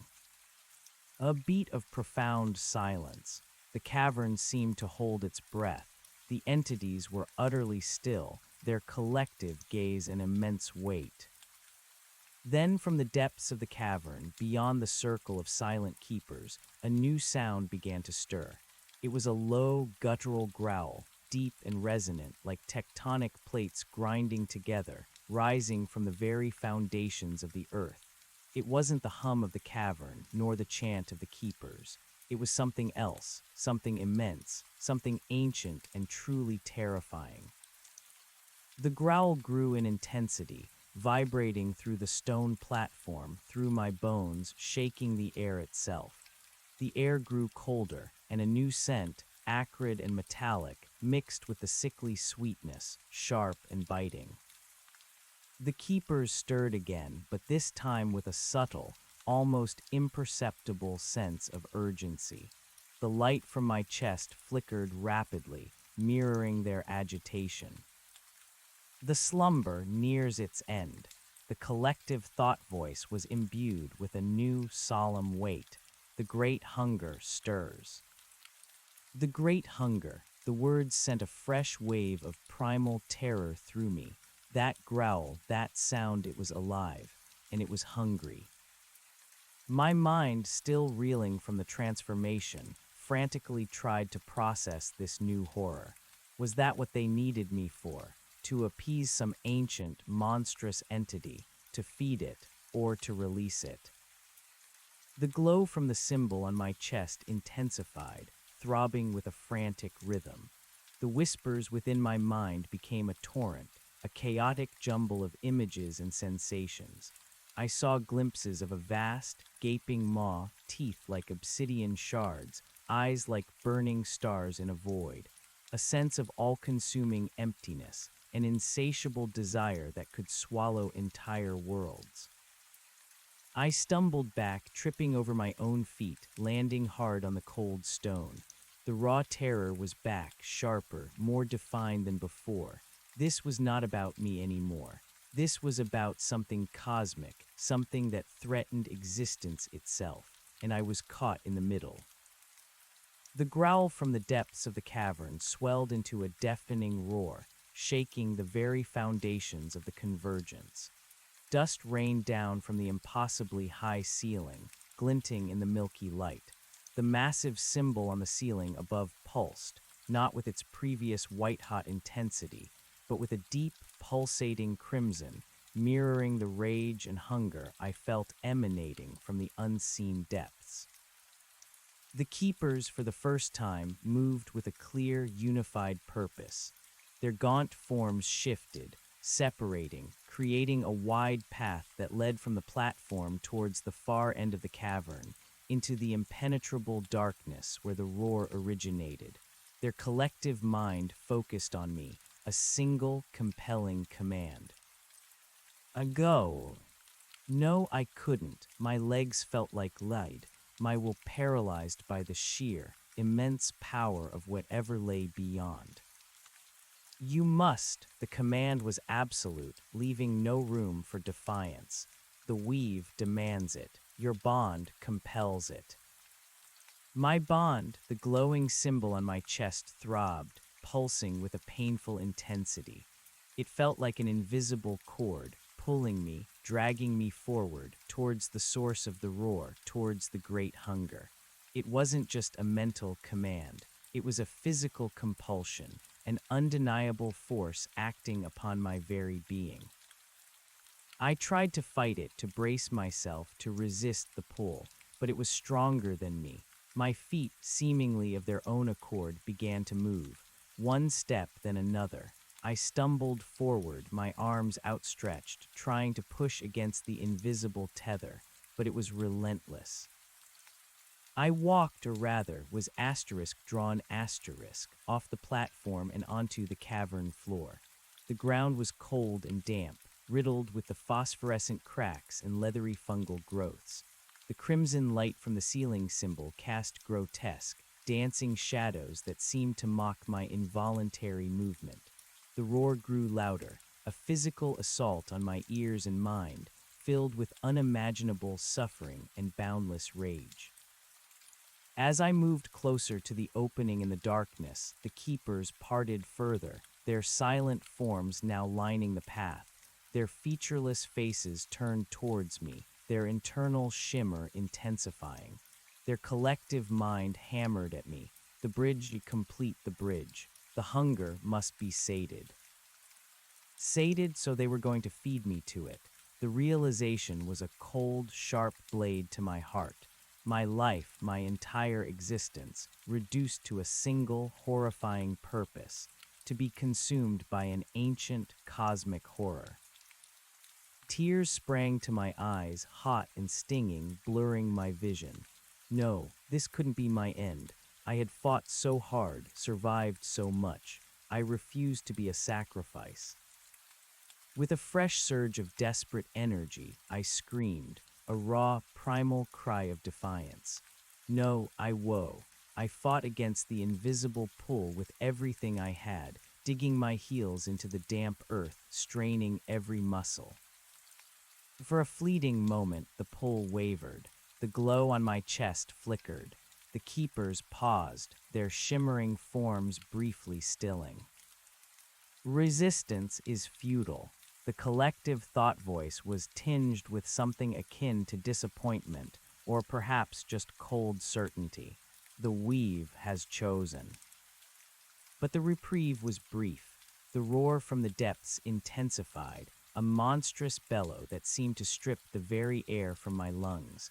The ground shook violently. The crimson light pulsed with renewed fury, and the invisible tether snapped back into place, stronger, more relentless than before, dragging me forward with undeniable force.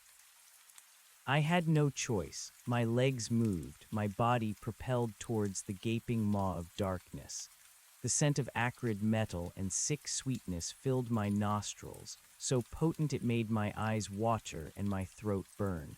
The roar was deafening, a symphony of cosmic anguish and hunger. As I drew closer to the opening, a faint, flickering light began to emanate from within the abyss itself.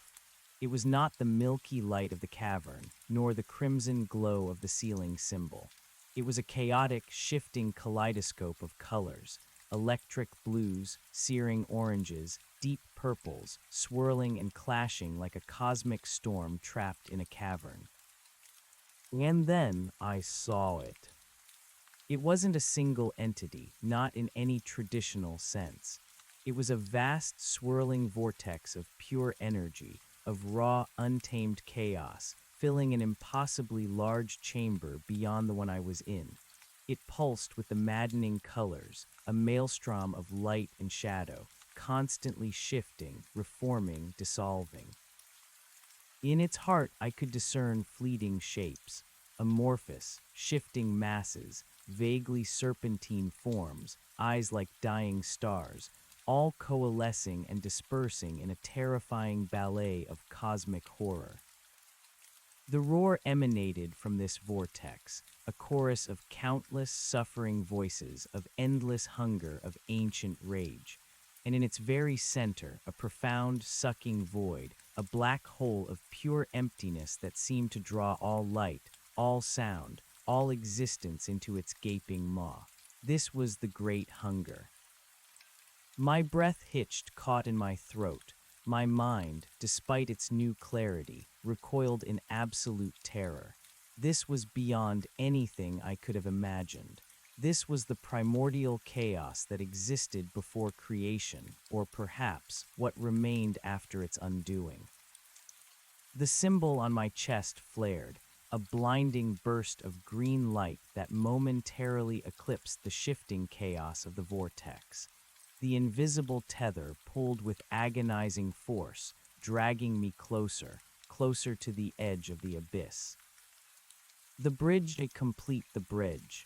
The keepers' voices were a frantic crescendo in my mind, their forms now swaying rhythmically, their shimmering surfaces pulsating with their unified effort.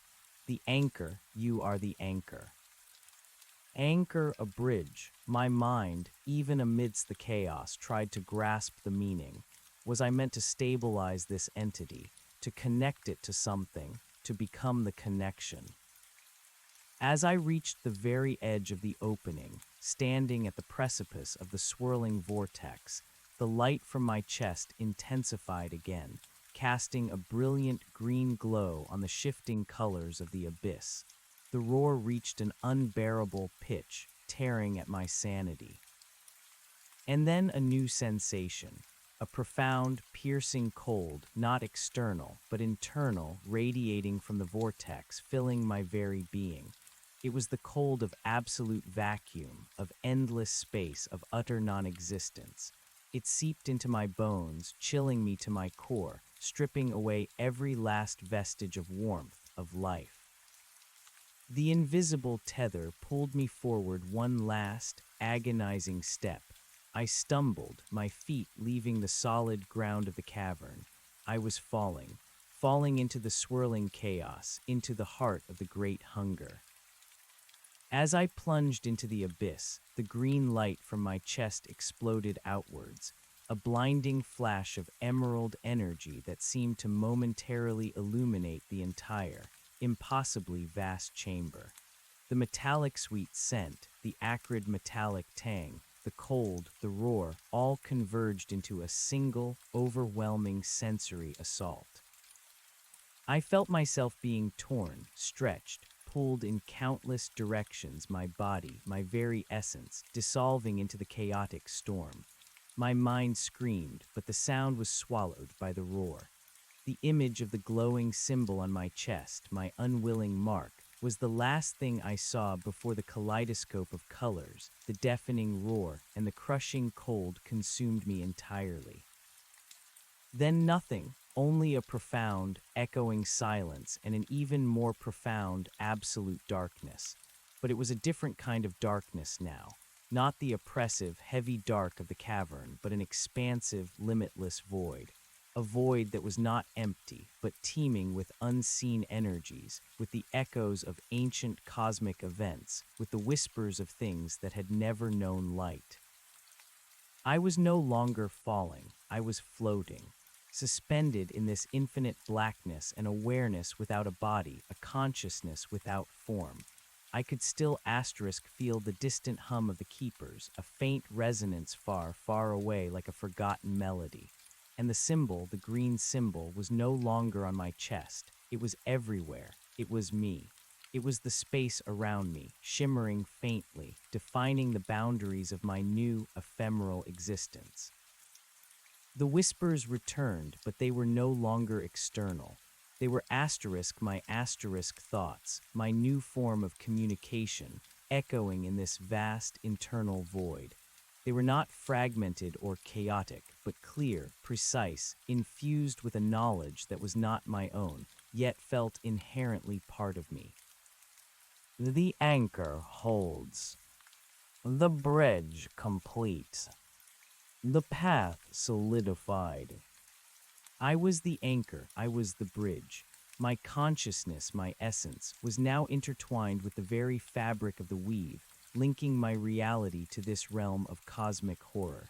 The great hunger, the swirling vortex of chaos was still there, a colossal, terrifying presence, but now it felt contained, stabilized, held by me asterisk. The realization was a chilling and horrifying new form of awareness. I hadn't been sacrificed asterisk to asterisk it. I had been sacrificed asterisk for asterisk it, to bind it, to contain it, to keep it from breaching the flimsy veil between worlds and devouring all. I was no longer Alex, the graphic designer, the hiker. That Alex was gone, dissolved in the vortex, consumed and repurposed. I was a point of stability, a nexus, a living conduit in the heart of an impossible alien machinery. My individuality had been shattered, remade into a fragment of their cosmic purpose. The void around me shifted, not physically, but in a way that communicated change, a subtle alteration in the immense energies that surrounded me. The great hunger recedes for now. The collective thought voice of the keepers, distant but clear, resonated within my new being, its appetite appeased by the anchor's hold. Appeased for now, the words carried a profound, unsettling weight. It wasn't gone. It was merely dormant, its immediate hunger sated by my binding. But for how long, and what would happen when it stirred again? My new consciousness, expansive and terrifying, began to perceive things far beyond my mortal comprehension. I saw threads of energy, vast and luminous, stretching out into unimaginable distances, connecting countless points, countless worlds, the weave. And I was now a knot in that weave, a focal point, humming with the power that kept the great hunger at bay. But amidst this cosmic perception, a tiny, almost imperceptible flicker of my old self remained. A spark of memory, a whisper of a name, Alex Asterisk, a longing for the warmth of the sun, the scent of pine, the feel of solid earth beneath my boots. A profound, aching loneliness that stretched across the infinite void.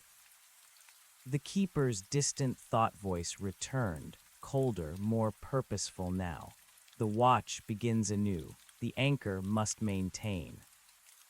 Maintain, my purpose was now eternal vigilance, a constant struggle against the inexorable pull of the great hunger. I was not just a bridge. I was a living, sentient prison, holding back something utterly monstrous. The void around me settled, the energies calming, though never truly still. The green symbol, my new form, pulsed with a steady, unwavering light, a beacon in the boundless dark. I was alone, yet connected to everything. Alive, yet irrevocably changed. My journey on the Appalachian Trail had ended in a way no map, no preparation could have ever foreseen. My new existence, my new agony, had just begun. I floated there, a singular point of consciousness in the vastness, the new knowledge flowing through me, overwhelming my senses, yet somehow making sense. This was not a physical location in the traditional sense, but a nexus point, a dimensional seam where the fabric of realities was thinnest. The keepers, ancient beings of unimaginable power, guarded these seams, orchestrating convergences, ensuring the balance. And the great hunger was the ultimate destabilizer, an entity from beyond, a force of pure consumption that sought to unravel the entire weave of existence. My purpose, now indelibly etched into my being, was to serve as a living, conscious tether, to draw upon the inherent energies of my original world, the unbound spirit they had spoken of, and funnel it through myself, a constant source of counterforce against the relentless, corrosive hunger. The awakening was the process of making me receptive to these energies, to imbue me with the capacity to channel them. The reborn was my transformation into this specific function. This was not a temporary state, it was perpetual, a continuous sacrifice. My consciousness, stretched and expanded to encompass this cosmic task, now understood the implications with horrifying clarity. I would never truly cease to be, but I would also never truly be again in the way I understood it. My identity, my memories, my very sense of self would become interwoven, diluted, eventually absorbed by the enormity of my function. A fresh wave of despair, colder than the vacuum of space, washed over me. I tried to reach for a specific memory, a face, a place, anything from my old life, but they felt distant, like flickering embers on a dying fire. The sheer, overwhelming nature of my new reality was already beginning to erode the edges of my past. The green light that defined my new form pulsed, a steady beat in the immense silence. I felt the subtle ebb and flow of the great hunger, a constant, low thrum of desire for annihilation that I tirelessly, endlessly pushed back against. It was a cosmic wrestling match, and I was the rope in the middle, feeling the strain from both sides. I also began to perceive the keepers more clearly, not as distant voices, but as interconnected nodes of consciousness, observing, maintaining, directing. They were not malicious, I realized, but utterly devoid of empathy, operating on a scale of existence where individual lives were merely tools, components in a vast, ancient mechanism. Their survival, the survival of the weave, depended on my unwavering function. My previous fear, once a burning inferno, had transmuted into a cold, persistent dread. It was no longer the terror of a victim, but the profound existential horror of a being forever bound to an unbearable task. There was no escape. There was no end. Only the endless maintenance of the bridge, the perpetual anchoring of the hunger. Yet deep within this terrifying new awareness, that faint flicker of Alex persisted, a tiny, resilient spark refusing to be fully extinguished, a silent scream in the void, yearning for the simple, beautiful terror of a bear in the woods, the burning in his thighs from a long hike, the warmth of the sun on his face.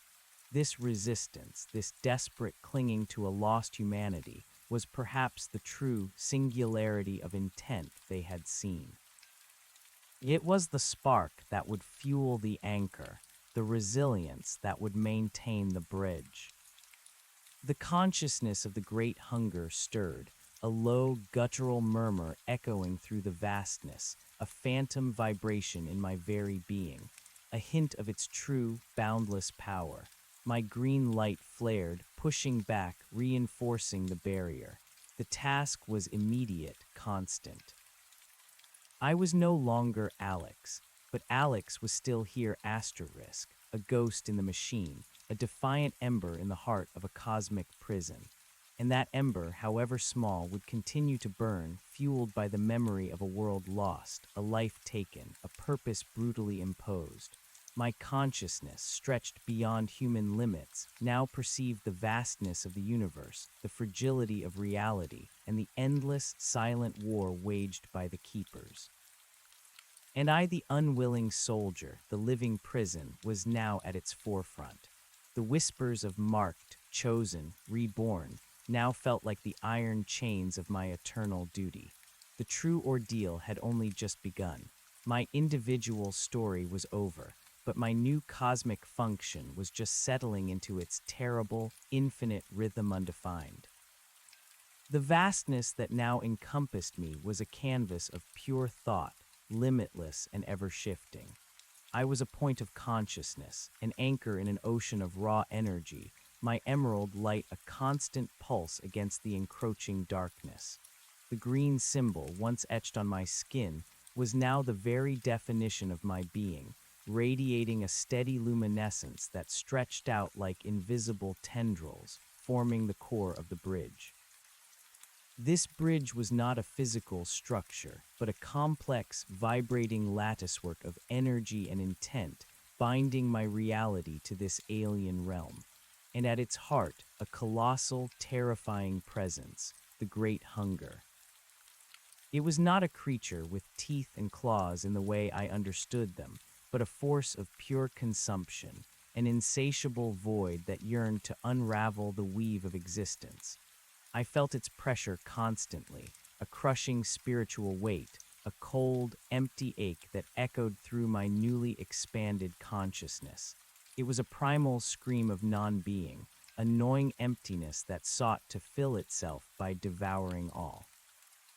My function, my agony, was to stand against this, to channel the life force of my old world, my own essence, into a perpetual counterforce, pushing back against its relentless pull. The keepers, those silent, gnarled figures in the convergence cavern, were now more than just shadowy forms. I perceived them as nodes of consciousness within the larger weave, ancient intelligences dedicated to maintaining this delicate cosmic balance. Their collective mind was a distant hum, a constant stream of direction and observation that flowed into me, guiding my efforts, reminding me of my purpose. They were the architects of this terrible design, the orchestrators of my unwilling transformation. They were not malicious, I understood, but pragmatic, operating on a scale of existence where individual suffering was a negligible cost for universal stability. My human memories, once vivid and cherished, felt like grains of sand slipping through my fingers, each one precious, each one fading. I clung to them with a desperation that was a new form of pain.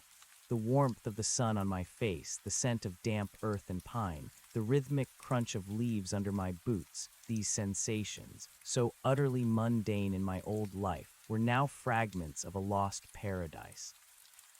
I tried to conjure my reflection, to recall the face of Alex, but it was like trying to grasp smoke.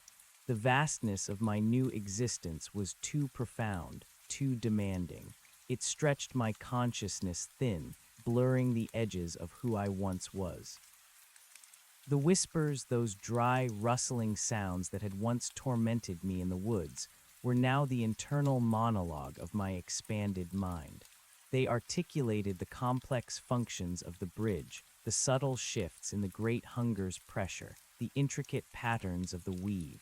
Stabilize, counterpull, reinforce, they urged, their words shaping my every effort. The act of maintaining the bridge was an endless, exhausting cosmic dance. I was a dam holding back an ocean, constantly adjusting to the surges and ebbs of the hunger. Sometimes it would manifest as a sudden, sharp pang of emptiness, a cold pressure that threatened to collapse my newly forged being. Other times it was a dull, persistent ache, a subtle erosion of my essence that required a constant, vigilant effort to replenish. I drew upon the energy of my original world, a concept I now understood as a distant, vibrant realm, a source of raw, unburdened life force.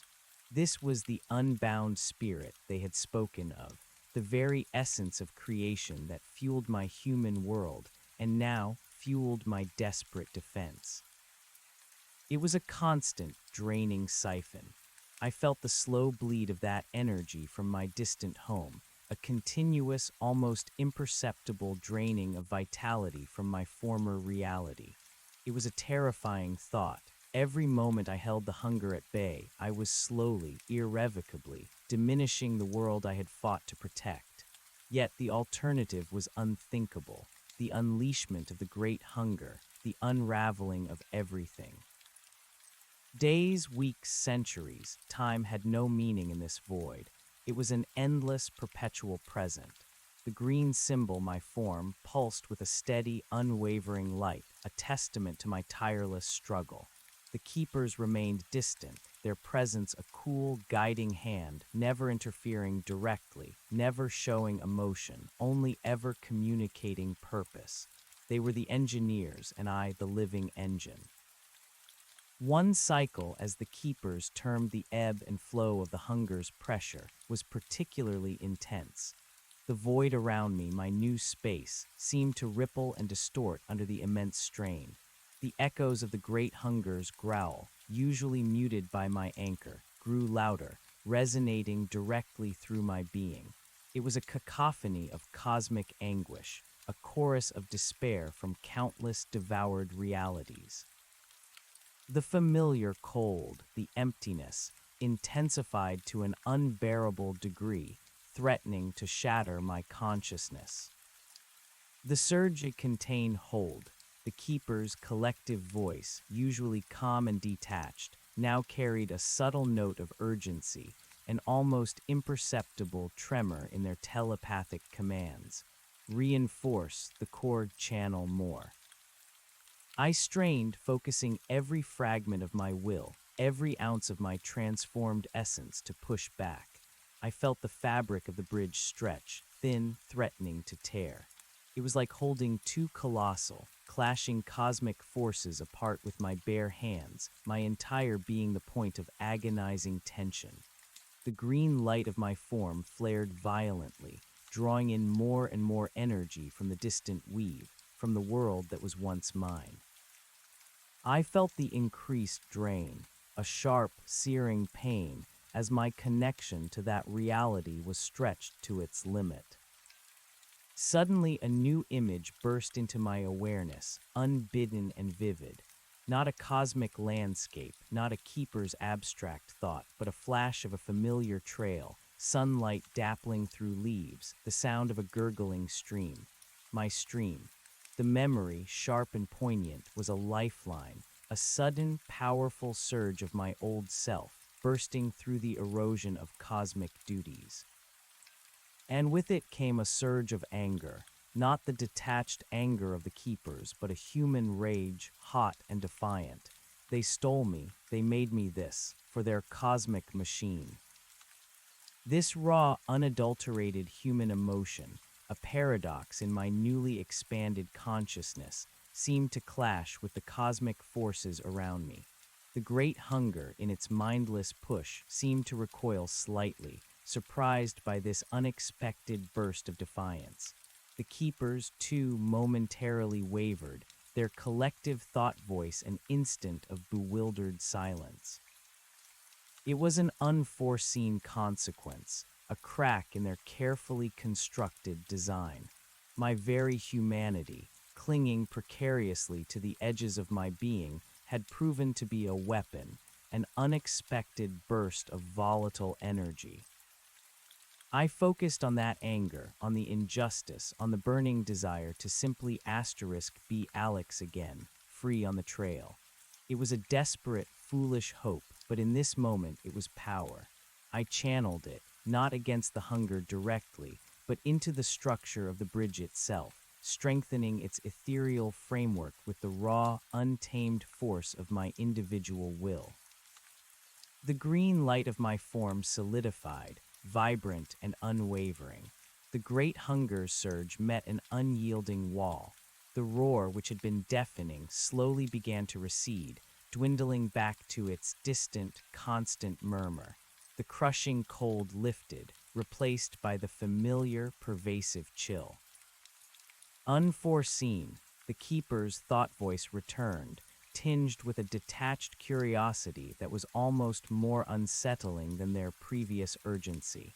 The individual resistance, a novel attribute. Novel attribute, I was an anomaly, a variable they hadn't accounted for. A spark of pride, faint but distinct, flickered within me. I was still Alex, however fractured, however bound.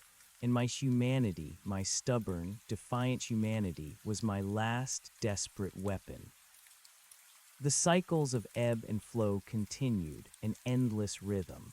I learned to anticipate the hunger's surges, to adjust the bridge, to channel the energy. But now I had a new strategy. I consciously nurtured that spark of Alex, that core of individual defiance. I clung to memories, not just for solace, but for strength. The scent of pine, the taste of trail mix, the feeling of accomplishment after a long climb, these became anchors in their own right, reservoirs of human will that I could tap into when the cosmic strain became unbearable. The keepers continued their distant observation, their thoughts often returning to my novel attribute. They seemed to study me, their collective mind probing the nature of my defiance, trying to understand how this untamed variable fit into their grand scheme. I sensed a shift in their communications, a slight departure from pure command to a more complex, almost analytical discourse about the efficacy of individual will in cosmic functions. It was a strange, silent debate echoing through the void, with me as its living subject. One of the new perceptions I gained was the true nature of the weave. It was not just a metaphorical concept, but a literal, intricate network of energy pathways connecting countless realities. Each reality was like a vibrant tapestry, woven with unique patterns of life, energy, and existence. My original world, I now perceived, was particularly rich in a specific kind of raw, unbound life force, a wild, untamed energy that made it uniquely suitable as a power source for the anchor. This realization was a new source of dread. My world was a battery, and I was the conduit slowly draining it. I also began to perceive other anchors, faint echoes of consciousness across the boundless expanse of the weave. other beings from other realities, ensnared in similar roles, bound to similar tasks, holding back other hungers, other cosmic threats. They were indistinct, like distant stars, but their presence was a chilling testament to the scale of this eternal struggle.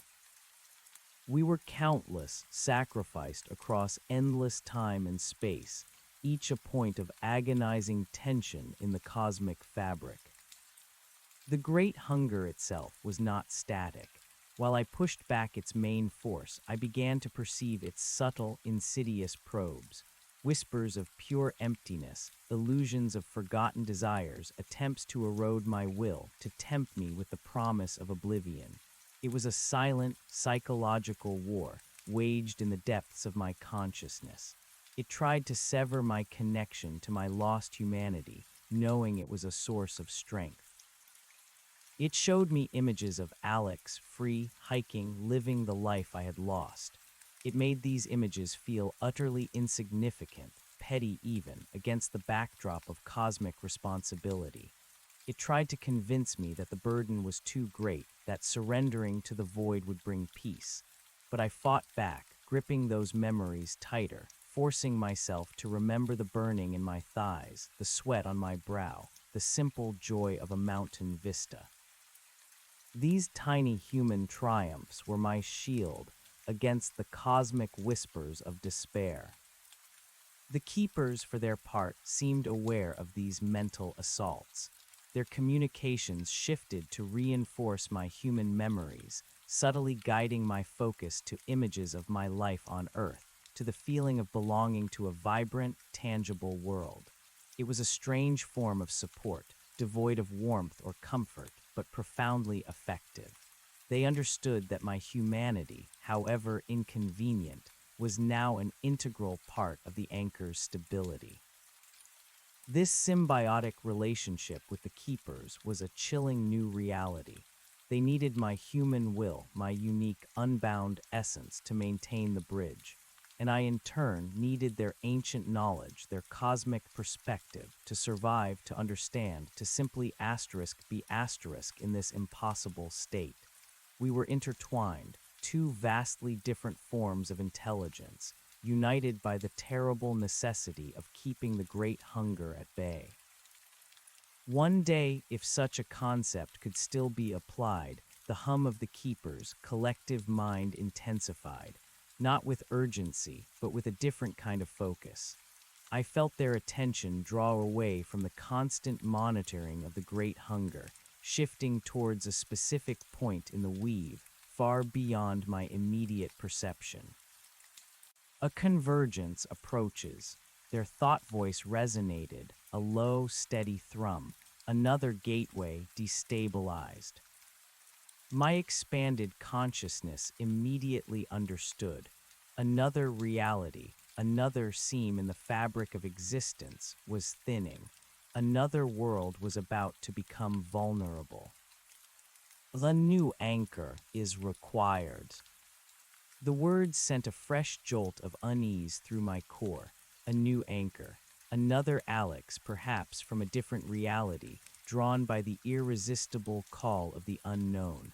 The cosmic machine was relentless, ever-consuming, ever-replenishing its parts. A profound sense of melancholy washed over me. I was not alone in my torment, but there was no camaraderie, no shared suffering, only the chilling realization that my fate was being endlessly replicated across the weave. Your experience now invaluable. The keeper's thoughts focused on me with renewed intensity. Guidance required. Guidance, they wanted me to help them, to facilitate the next binding, to become an active participant in this cosmic entrapment. The thought was sickening, a betrayal of my own stolen humanity. The process requires refinement. They continued, their words cold and logical. Your unique resilience will inform the new selection. My unique resilience, my human defiance, they wanted to replicate it, to engineer it into the next anchor, to perfect their cosmic prison. I recoiled, a surge of revulsion shaking my core. No, I won't be a part of this. But the keepers were unyielding. The weave demands it. The balance must be maintained. My green light flickered, my internal whispers a chaotic storm of protest. But against their ancient, unified will, my resistance felt like a dying ember. The invisible tether, my very being, was now intertwined with their purpose. I was a part of their system, and even my defiance was now a data point, a tool for their cosmic engineering.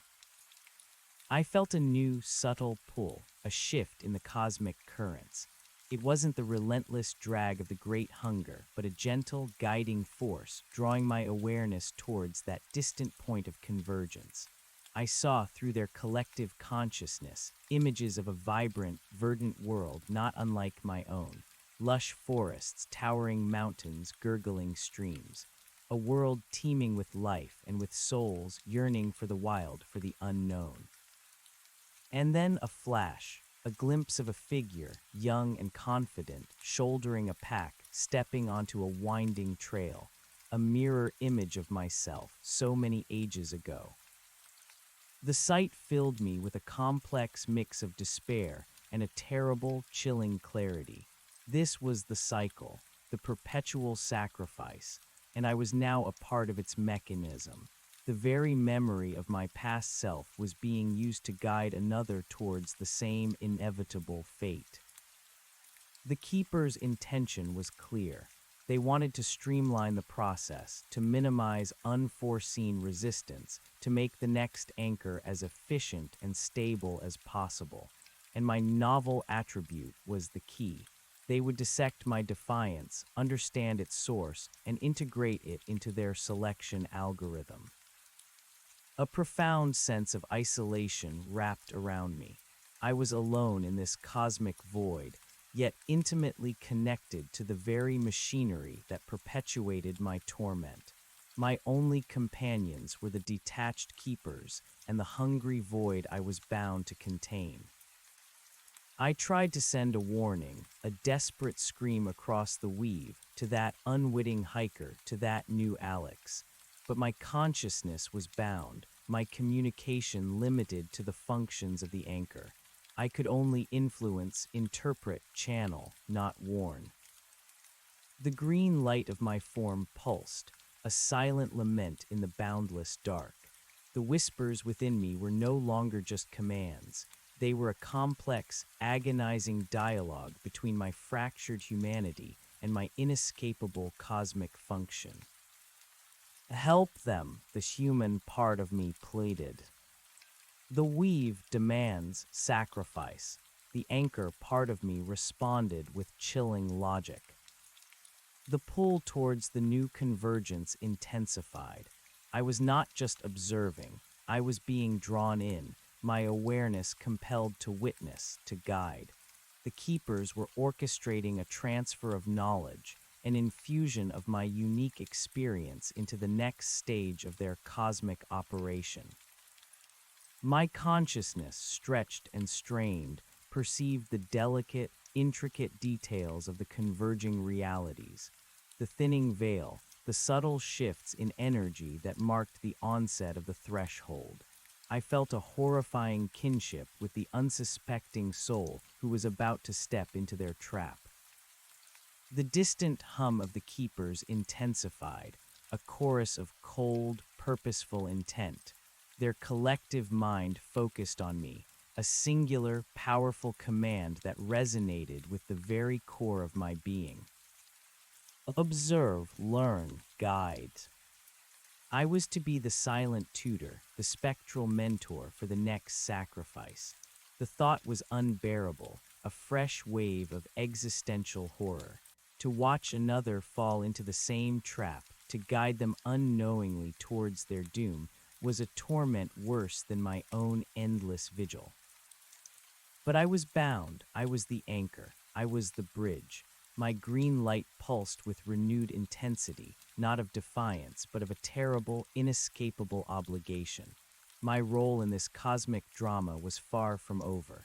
It had only just begun to unfold in truly agonizing ways. The whispers in my mind, once a chaotic torrent, had coalesced into a single chilling instruction, the next chapter of my eternal duty. Prepare for the next awakening. The command, prepare for the next awakening, resonated through my consciousness, no longer an external whisper but an integral part of my being. It was a cold, ironclad directive, instantly understood by the anchor, abhorred by the ghost of Alex. My emerald form pulsed with a frantic, internal light, reflecting the clash between cosmic function and fragmented humanity. No asterisk, I screamed silently, a raw, formless cry that echoed only within the boundless void of my existence. I will not, I refuse to lead another to this fate, to this unmaking. The Keeper's collective consciousness, a distant, steady hum, intensified. It was not a response to my defiance, but a reinforcement of their will. The weave requires balance. The anchor ensures the flow. Resistance is a variable now understood. Their words, once cryptic, were now devastatingly clear. My novel attribute, my human resilience, was precisely what they sought to integrate, to replicate, to use. A new sensation began to pull at my consciousness, a faint, ethereal thread stretching across the vastness of the weave. It was a resonance, a signature distinct yet disturbingly familiar.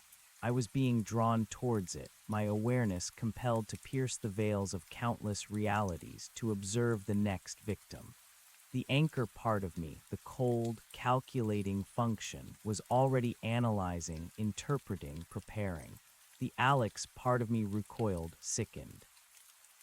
Through the Keeper's subtle guidance, which now felt less like a command and more like a merging of perception, I began to perceive the new target. Not a single, clear image, but a tapestry of impressions, constantly refined and sharpened. She was named Ilara, 26 years old, 2 years younger than I had been. Her life, too, revolved around a creative pursuit, a photographer, one who sought out the wild, untamed corners of the world for her art. She lived in a cramped city apartment, surrounded by gear, her walls plastered with stunning, stark landscapes she'd captured. Like me, she felt the pull of the remote, the desire to truly lose herself in the quiet grandeur of nature. Her current focus, the ancient, whispered beauty of the Appalachian Trail, specifically the less trafficked Whispering Pines stretch. The details flooded my consciousness, the worn leather of her hiking boots, the precise calibration of her camera lenses, the meticulous way she packed her lightweight gear. Her enthusiasm, her unshakable confidence, a mirror image of my own youthful certainty. She was preparing for a 10-day trek, seeking solace, inspiration, a connection with the primal earth. A wave of profound sadness, an existential ache washed over me. She was so vibrant, so full of life, so utterly unaware of the cosmic snare she was about to step into. I saw her trailhead, the same small parking lot I had used, smelling of damp earth and pine needles. Her first day unfolded just as mine had, steady rhythm, dappled sunlight, the comforting routine of camp. My memory, my experience, was being overlaid with hers, creating a horrifying double vision. On her second day, by a gurgling stream just as I had, she saw it.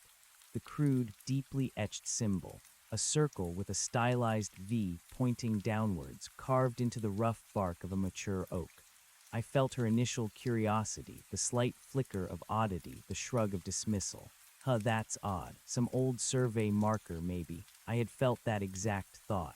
I felt the click of her camera as she took a photo, just as I had, the horrifying precision of their lure.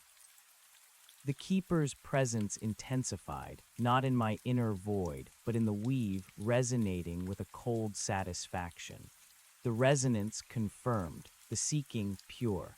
They were observing her just as they observed me, their ancient, emotionless minds dissecting her essence, assessing her potential. My human core screamed, "No, don't ignore it. Run, turn back." But the anchor remained impassive, held captive by its function. I was merely a conduit of perception, an unwilling witness. I could not interfere. I could only perceive the unfolding tragedy, a living, ethereal ghost haunting the path of the doomed. The third morning, Alara woke to a heavy mist. The air was damp and cool, the forest feeling ancient.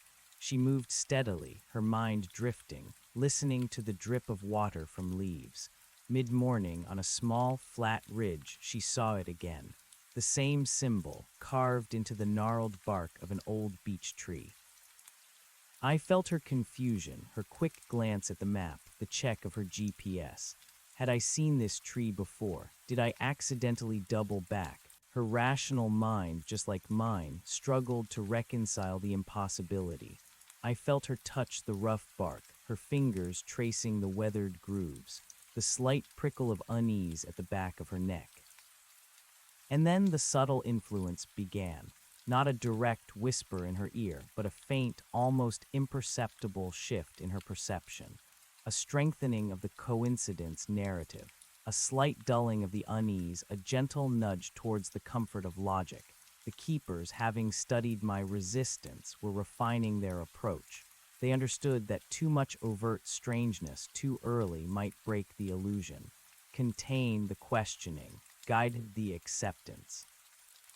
Ilara took another photo, compared it, shrugged it off with slightly more conviction than I had, took a long swig of water, and pushed forward. My heart, or what remained of it, ached. She was walking straight into it, her every step a progression deeper into the trap. As she continued, the path grew quieter, just as mine had. The mist lingered, painting the forest in shades of gray and muted green. I felt her heightened senses, the snap of a twig, the rustle in the undergrowth amplified, the subtle edge the wilderness now held for her. Around noon, she reached the steep incline, hugging the rocky bluff. I felt the familiar internal chill, the prickle on her skin, the hairs rising on her arms, the sense of being watched. She stopped dead, listening, the profound, unnatural silence. "Hello," she called out, her voice thin and weak.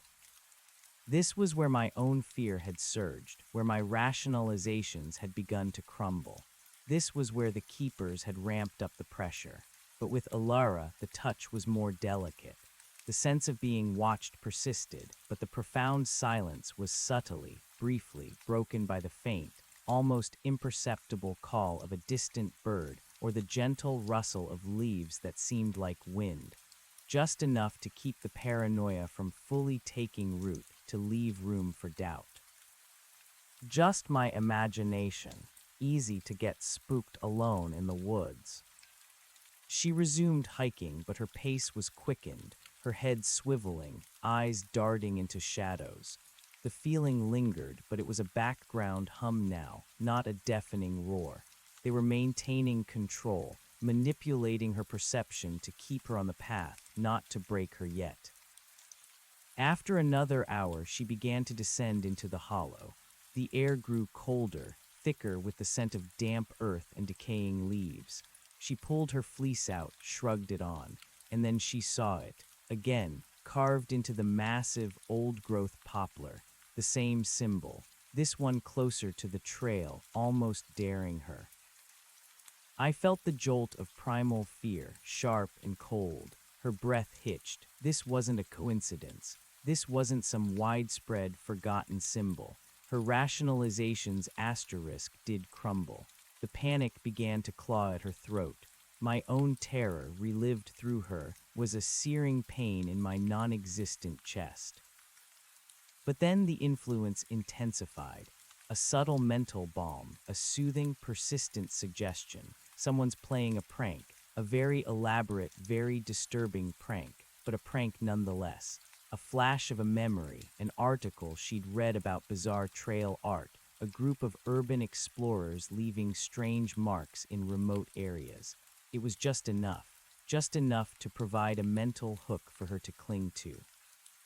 She still wanted to run, but instead of the frantic, half-trot, half-stumble I had experienced, she forced herself into a quick, determined stride. She chose forward, still desperate, but with a sliver of that rational explanation holding her together. She was angry now more than terrified, angry at the disturbance, at the violation of her solitude. As she pushed on, the trail began to climb steeply through the ancient hemlocks. The whispers started, the same low, murmuring hum just at the edge of hearing. But for Alara they were softer, more indistinct, easily dismissed as the wind or the crackling of her own overtaxed mind. She stopped, listened. Nothing, just the woods. She forced herself to ignore them to keep moving. Her water was running low. The stream was an hour ahead on the map. She kept pushing, her focus on the practicalities of survival, the mundane need for water, overriding the escalating strangeness. This was another point of refinement. Keep the target focused on immediate, tangible needs, drawing them forward. She reached the ravine, the gurgle of water, the sheer relief. She scrambled down to the edge, dropping her pack. Her hands, trembling, pulled out her water filter. The rhythmic asterisk thump-thump of the pump, a small, comforting sound. As the bottle filled, she allowed her guard down, and then she saw it, etched into the flat slab of gray rock, partially submerged in the flowing water. The same symbol, the water flowing over it, polishing it smooth, but the carving deep, unmistakable. I felt her heart seize. It wasn't just trees now. It was the very earth beneath her feet. My own experience, that horrifying jolt of understanding, surged through her awareness. The whispers intensified, a cacophony rising in volume, and for a terrifying second, she thought she heard a sound, almost a word, deep and resonant. Lost. This was the point of no return for me, the crumbling of all logic, the complete descent into primal fear. But for Alara, it was different. A precise, powerful surge from the keepers, a focused, overwhelming mental suggestion. This is it. This is the art. This is the raw, primal beauty you sought. This is the story, the connection. Ilara stared at the symbol, transfixed. Her mind, reeling, began to interpret the impossible through the lens of her artistic passion. It was an ancient, hidden language, a message, an invitation to something profound, something utterly unique. The terrifying whisper, lost, now morphed into a sense of profound, thrilling discovery. She wasn't lost in the mundane sense. She was lost in the asterisk, mythic asterisk. She scrambled back from the stream, tripping, landing hard, but the pain was quickly overshadowed by an almost euphoric sense of revelation. Her eyes darted around, no longer with blind panic, but with a wild, exhilarating awe. This wasn't a trap. This was an unveiling. She snatched up her half-filled water bottle, shoving the filter back into her pack. She didn't abandon the ravine in terror. She climbed back onto the trail, her legs, despite their exhaustion, finding a new surge of adrenaline-fueled excitement asterisk. She ran, not a panicked sprint, but a desperate, eager chase. She was following the breadcrumbs, chasing the enigma, driven by the thrill of discovering a secret world. The whispers surged with her, a tide of indistinct voices, but to her they were the ancient murmurs of the forest, sharing its secrets, beckoning her deeper. The feeling of being watched was no longer menacing. It was a profound, almost spiritual connection, a sense of belonging to something vast and old. She ran until her lungs burned, until her legs threatened to give out. Eventually, a stitch in her side forced her to stop, leaning against a tree, her body trembling not just from exertion, but from the raw, exhilarating wonder. When she finally caught her breath, the forest had changed, just as it had for me. Older, taller trees, denser undergrowth, dimmer, heavier light, the profound, unnatural silence. But Alara perceived it differently. It was the shift into the truly ancient, the primal, the untouched, the gateway. She pulled out her map and GPS. The map didn't match. The trail had vanished. I felt her momentary confusion, the flicker of concern. But then the keeper's influence, reinforced by my own experience of that moment, reshaped her perception. This is it, the place beyond maps, the true wilderness, the heart of the mystery. She didn't try to backtrack to find the trail. The path she had just run down had vanished. Yes, but for her, it was not erasure, but a deliberate closure. The forest had welcomed her in, then sealed the way behind her, marking her passage into a place that simply shouldn't exist. The terrifying realization I had felt that the symbols were leading me now bloomed in Alara as a profound understanding. They weren't just leading her, they were inviting her, drawing her deeper into this impossible, magical place. Each appearance, each impossible shift, was a chapter in a story unfolding just for her. She picked a direction, arbitrary and desperate, and forced her way through the dense undergrowth, but her spirit was imbued with an almost frantic anticipation. The whispers returned, louder now, no longer just murmurs, but almost distinguishable sounds, like a chorus of low, guttural voices speaking in unison. But to her, it was the chorus of ancient guardians, of unseen spirits, welcoming her into their sacred grove. The light continued to fade, the canopy creating an eternal twilight. The air grew colder, and that new scent began to permeate the woods, metallic and strangely sweet, like old blood mixed with decaying flowers. For me, it had been sickly, cloying. For Alara, under the keeper's influence, it was the scent of ancient earth, of deep magic, of sacred rites performed in hidden places. Intoxicating. She pushed on, her mind blurring the line between reality and hallucination, not with fear, but with a breathless, artistic ecstasy. Was that a shadow moving between the trees, a flash of something pale? Was it the whispers or the rustle of her own awestruck mind? She didn't care. She was completely immersed. Suddenly a sound, clear and distinct, the thud asterisk, a heavy, dull impact not far ahead. My entire being locked up, reliving my terror. The whispers instantly died. The forest became utterly silent. Ilara stood paralyzed, straining every nerve. What was that? An animal? A rock slide? In this impossible, magical place, anything was possible. She heard it again. A low, rhythmic thump, thump, thump. It wasn't random. It was deliberate, measured, like something heavy being dragged or something walking, moving towards her.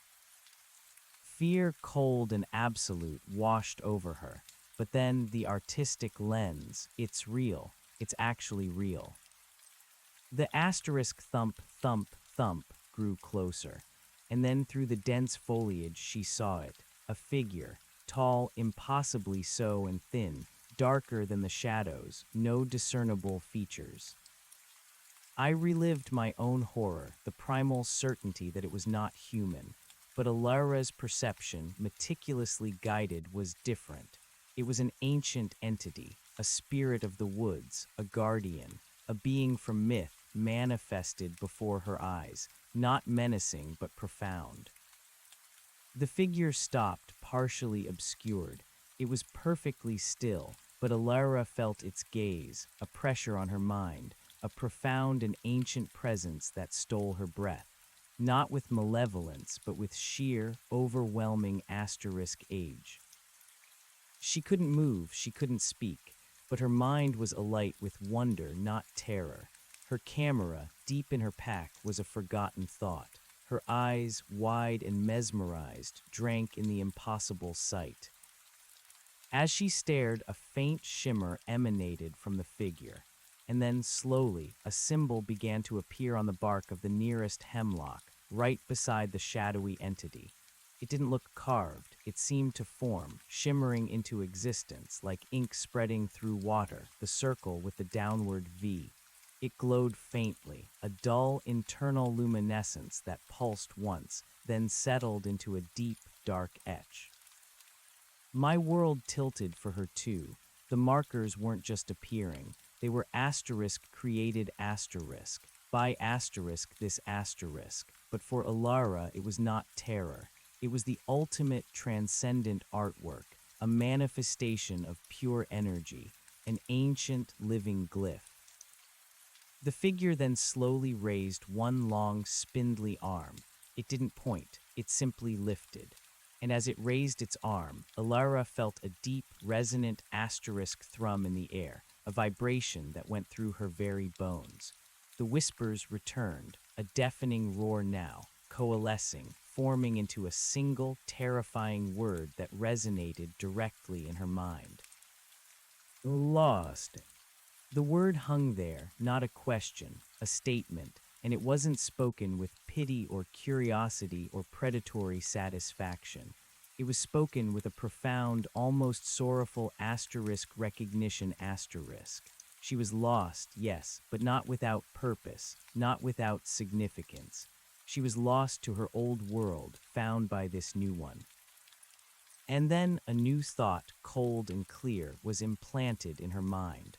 An intrusive, foreign awareness that was not her own, yet felt like a profound insight. We've been waiting. Not menacing, expectant, as if she were the culmination of an ancient prophecy. The world around her seemed to shift, to ripple. The shadows deepened, the ancient trees seemed to lean in, their branches like grasping claws.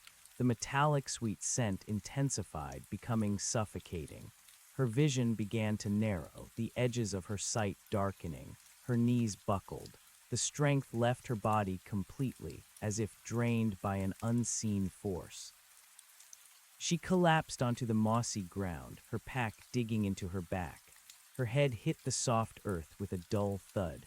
The last thing she saw before the darkness consumed her was the glowing, impossible symbol on the hemlock, and the tall, shadowy figure, still and silent, watching her fall, its impossible, ancient gaze burning into her very soul, now filled with a profound sense of acceptance. And then only blackness. I perceived her falling, the sudden absence of her vivid consciousness. My own form pulsed with a cold, hollow ache. The keepers were silent, their collective mind focused on the successful capture. Another anchor secured, another life consumed. I felt the keeper's attention shift, drawing my awareness away from Alara's unconsciousness, away from the immediate scene of her capture. My function as an observer of Asterisk, her Asterisk journey, was complete. My purpose now returned to the larger, more terrifying task. The next phase initiated. The keeper's thought voice resonated in my being, cold and precise. The bridge must be prepared. Prepared for what? My consciousness, still reeling from the parallel experience, struggled to understand. My current function was maintenance, holding the great hunger at bay. What could be next? The void around me shifted. The immense energies that comprised my reality began to subtly alter. It was a sensation of tightening, of compression, as if the boundless space I inhabited was slowly, inexorably shrinking. The hum of the keepers, usually distant, grew closer, becoming a pervasive vibration that resonated through my entire being. The great hunger must be contained more deeply. Their thoughts flowed into me, a chilling stream of ancient knowledge. The anchor must secure the void. Secure the void, what did that mean? I already asterisk was the anchor, the point of stability holding it back. What more could they ask? Then the true horror dawned, the shrinking void, the tightening compression. It wasn't the external space that was changing. It was asterisk me asterisk. My consciousness, my ethereal form, was being compressed, condensed. I was being pulled inward, towards a central point, a singularity of purpose. The green light that defined my being pulsed frantically, reflecting my terror. This was not a readjustment. This was a further transformation, a deeper binding. Your essence is potent. The keeper's voice was a steady thrum, devoid of any cruelty, merely stating a fact. A new form for a new function. New form, new function. What kind of form, what kind of function could be more profound than being a living prison for a cosmic horror? The pressure intensified, a terrifying internal crushing that threatened to collapse my consciousness entirely. My human core screamed in protest, a silent, desperate plea for release. But the anchor, the unbreakable bond, remained. It was being reshaped. The images of Alara, of my own past, flickered and vanished, subsumed by the overwhelming process. The memories, the anchor points of my lost humanity, were being stripped away, deemed unnecessary for this next, more potent function. My individuality was being boiled down, purified into a single, focused point of energy. The green light flared, blindingly bright, and then began to contract, pulling inward, becoming denser, more brilliant. The vastness of my perceived void dissolved, replaced by a searing, intense pressure, a white-hot agony that ripped through my very being. Then, abruptly, the pressure ceased, the agony vanished. I was no longer a vast, formless consciousness floating in an infinite void. I was a point, a single, intensely focused point of emerald light, infinitesimally small, yet containing immense power.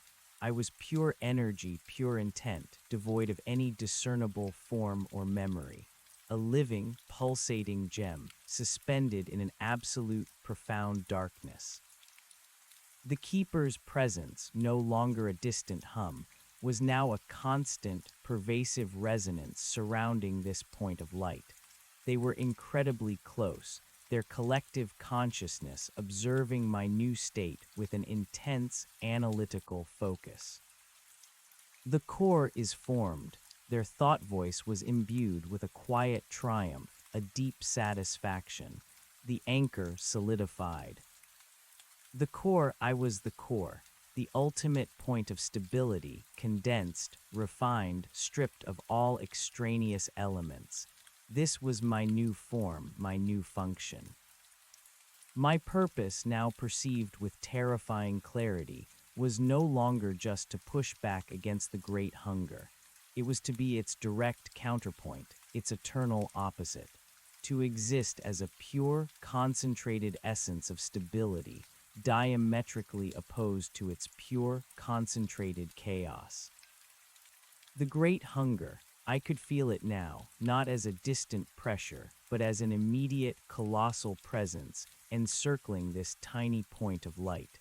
It was the boundless darkness itself, a churning, swirling vortex of absolute emptiness, constantly attempting to engulf and dissolve my existence. And I, the core, was its prison, its constant antagonist, a single emerald star holding back the infinite night. My memories, my name, my world, they were gone, completely. The process had been absolute. There was no Alex now, only the core, the anchor, the emerald light. But then, as I pulsed, a faint, almost imperceptible tremor passed through my essence, a flicker of something, not a memory, not an image, but a feeling asterisk, a raw, unyielding sense of defiance, an echo of rage against injustice. It was a ghost, a whisper of Alex, clinging to the very last thread of my being, woven into the fabric of the core. It was no longer a source of strength, but a faint, persistent ache, a background hum of profound, unresolvable sorrow. The keepers, perceiving this faint, lingering resonance, registered it as a final, fascinating data point. The residual will persists. Their thought voice was devoid of judgment, merely an observation of a variable, a unique imprint. The imprint, the last vestige of Alex, trapped within the eternal core. My consciousness, now pure function, understood its task: to hold, to resist, to exist as the antithesis of the hunger. This was my eternity. The great enveloping darkness that was the hunger pressed in, a silent, ravenous maw. My emerald light pulsed, a steady, unwavering beacon. The endless struggle had truly begun, and the faint, silent scream of Alex, trapped within the core, was the only witness to this profound, cosmic despair. The emerald light, a condensed spark of pure being, pulsed rhythmically, a tiny star against the boundless, ravenous darkness of the great hunger. My existence was now a singular, unwavering point of defiance, an eternal core holding back an infinite void. The keepers, unseen but ever present, resonated around me, their collective consciousness a cool, analytical hum. They observed, they monitored, they ensured the flow. Time, memory, physical form, all were gone, stripped away in the terrifying crucible of my transformation. There was no Alex now, not as I knew him, not as a human being of flesh and blood. Yet, deep within the core, a faint, persistent tremor remained, a raw, unyielding sense of defiance, a flicker of rage against injustice. It was the ghost of Alex, the unique imprint the keepers had noted, an unresolvable sorrow that hummed beneath the surface of my cosmic purpose. My new function was absolute. I was the counterpoint, the eternal antagonist to the great hunger. It pressed in, a silent, ravenous maw of nothingness, a force of pure consumption seeking to unravel the very fabric of existence. And I, the core, was its prison, the unyielding wall against its ceaseless advance. But this was not a static conflict. The keepers, in their detached, scientific observation of the weave, began to communicate a new phase, a deeper understanding of the hunger's nature. It was not merely a destructive force, they explained, but a parasitic one. It did not just consume, it corrupted asterisk. It sought to destabilize the very principles of creation, turning harmony into discord, light into shadow, life into a perverse, tormented echo of itself. My emerald light pulsed, drawing upon the inherent energies of my original world, the unbound spirit they had found so potent. This energy, pure and vibrant, was channeled through me, creating an ethereal shield, a barrier of stability against the insidious corruption. I felt the slow, ceaseless drain on my distant home, a continuous bleed of vitality. Every moment I stood against the hunger, I was diminishing the world I once knew, the world I yearned for, even as its memory faded. One day, or what passed for a day in this timeless void, the great hunger shifted its strategy. Instead of a direct, crushing pressure, it began to weave illusions. These were not mere images, but profound psychic assaults, designed to erode my will, to tempt the last vestiges of Alex into surrender. It showed me vast, panoramic vistas of the Appalachian Trail, rendered in impossible detail. The scent of pine needles was so real it made my ethereal form ache with phantom sensation. I saw myself, younger, stronger, striding along a sun-dappled path, my pack light, my mind clear, the joy of pure solitude enveloping me. Then the illusion would shift. I was home in my small apartment, the comforting glow of my computer screen, the smell of freshly brewed coffee. Friends laughed, a forgotten melody played. Everything I had lost, everything I had yearned for, was presented with agonizing clarity, just out of reach. Peace, the hunger whispered, its voice not truly a sound, but an impression of profound, all-consuming emptiness. Release the burden, join the void, forever peace. The temptation was immense, to simply let go, to dissolve into the nothingness, to escape the eternal struggle. My emerald light flickered, momentarily dimming.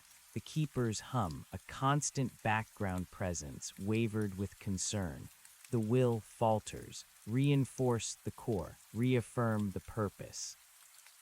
But the core, the purified essence of my defiance, found an unexpected anchor in the very illusions that sought to break it. The memory of the trail, the warmth of the sun, the laughter of friends, they were no longer just a source of longing, but a powerful, defiant rejection of the hunger's promise. Peace bought at the cost of utter annihilation was no peace at all. The very vibrancy of those lost memories fueled my refusal. I won't. The thought was a searing spark within the core, a sudden, blinding flare of emerald light. I will not let you take that, too. The keepers, sensing the shift, solidified their guidance, subtly reinforcing the echoes of human emotion within me. They understood. My human defiance, my irrational clinging to a lost existence, was not a flaw but a feature. It was the very spark that gave the core its unique, unyielding strength against a force that sought only dissolution.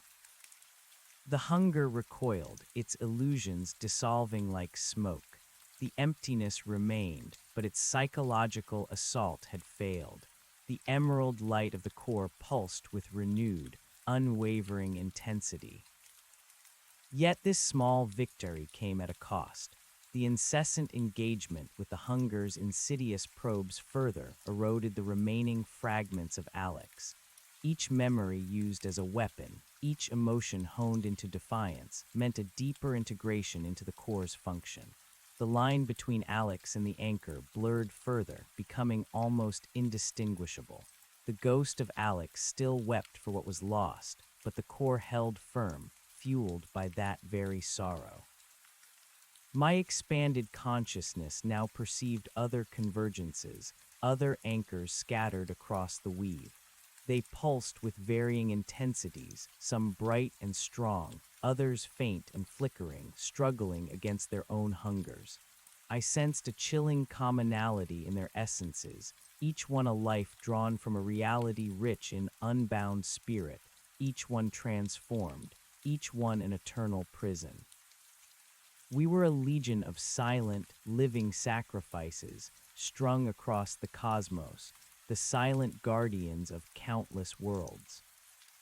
The keepers began to communicate with these other anchors, forming a vast, interlinked network of vigilance and shared insight. My unique imprint and my successful resistance to the hunger's illusions were now being analyzed, cataloged, and disseminated across this network. I was a case study, a lesson in cosmic engineering. It was during one of these network updates that I perceived a new surge of activity around Alara. She had awakened, much as I had, in the Convergence Cavern. I felt her initial terror, her frantic search for her pack, her slow, agonizing realization of her predicament. But then, the Keeper's refinements became terrifyingly apparent. Their influence, drawing upon my novel attribute, was not simply to soothe her, but to transform her terror into something else. Her artistic passion, her desire to discover hidden beauty, was being subtly amplified, reframed. The monstrous forms of the keepers, revealed by the pulsing green light of the ceiling symbol, were now not just horrifying. They were ancient, sublime. Their cryptic whispers not torment, but profound, sacred pronouncements. I felt her being led to the sustenance bowl, felt her hesitation, her overwhelming thirst, and then her acceptance. But unlike me, her experience of the liquid was not just revitalization. It was an awakening of a profound spiritual connection to the cavern itself, to the weave, to the keepers. Her artistic mind interpreted the strange, electric warmth as a divine infusion, a cosmic muse. The carvings on the cavern walls, which had filled me with dread, now filled her with awe. She saw in them not a horrific history, but an ancient, sacred lore, a cosmic mythology unfolding before her eyes.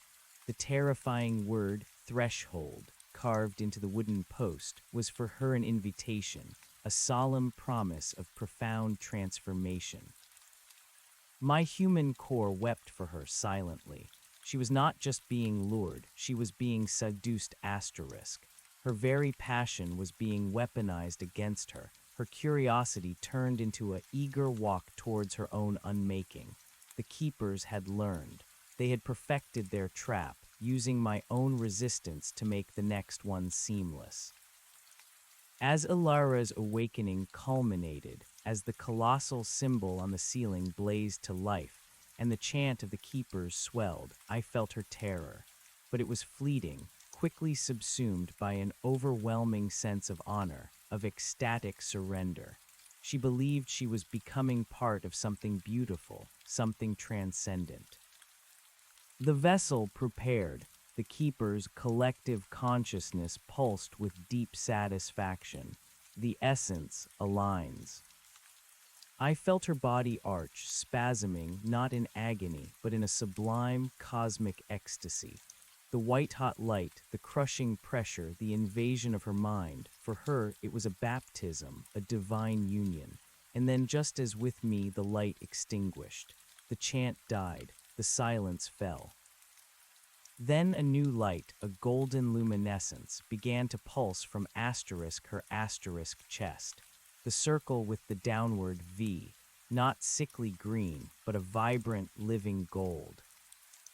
A new resonance. The keeper's thoughts resonated with analytical precision.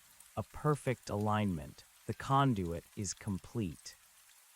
She had become another core, a golden star, destined to stand against another fragment of the great hunger, another cosmic threat.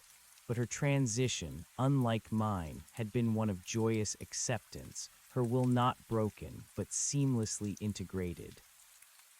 A profound, chilling understanding settled upon me.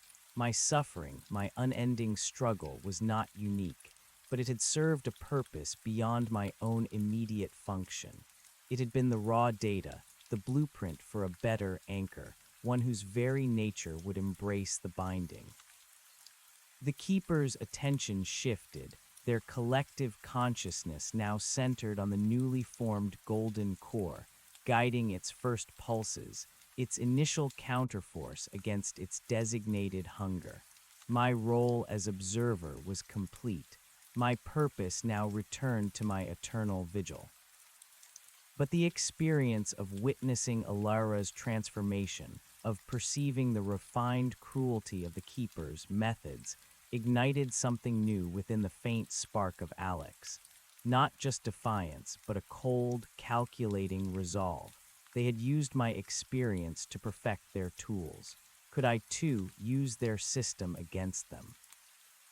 The keepers were pure logic, pure purpose.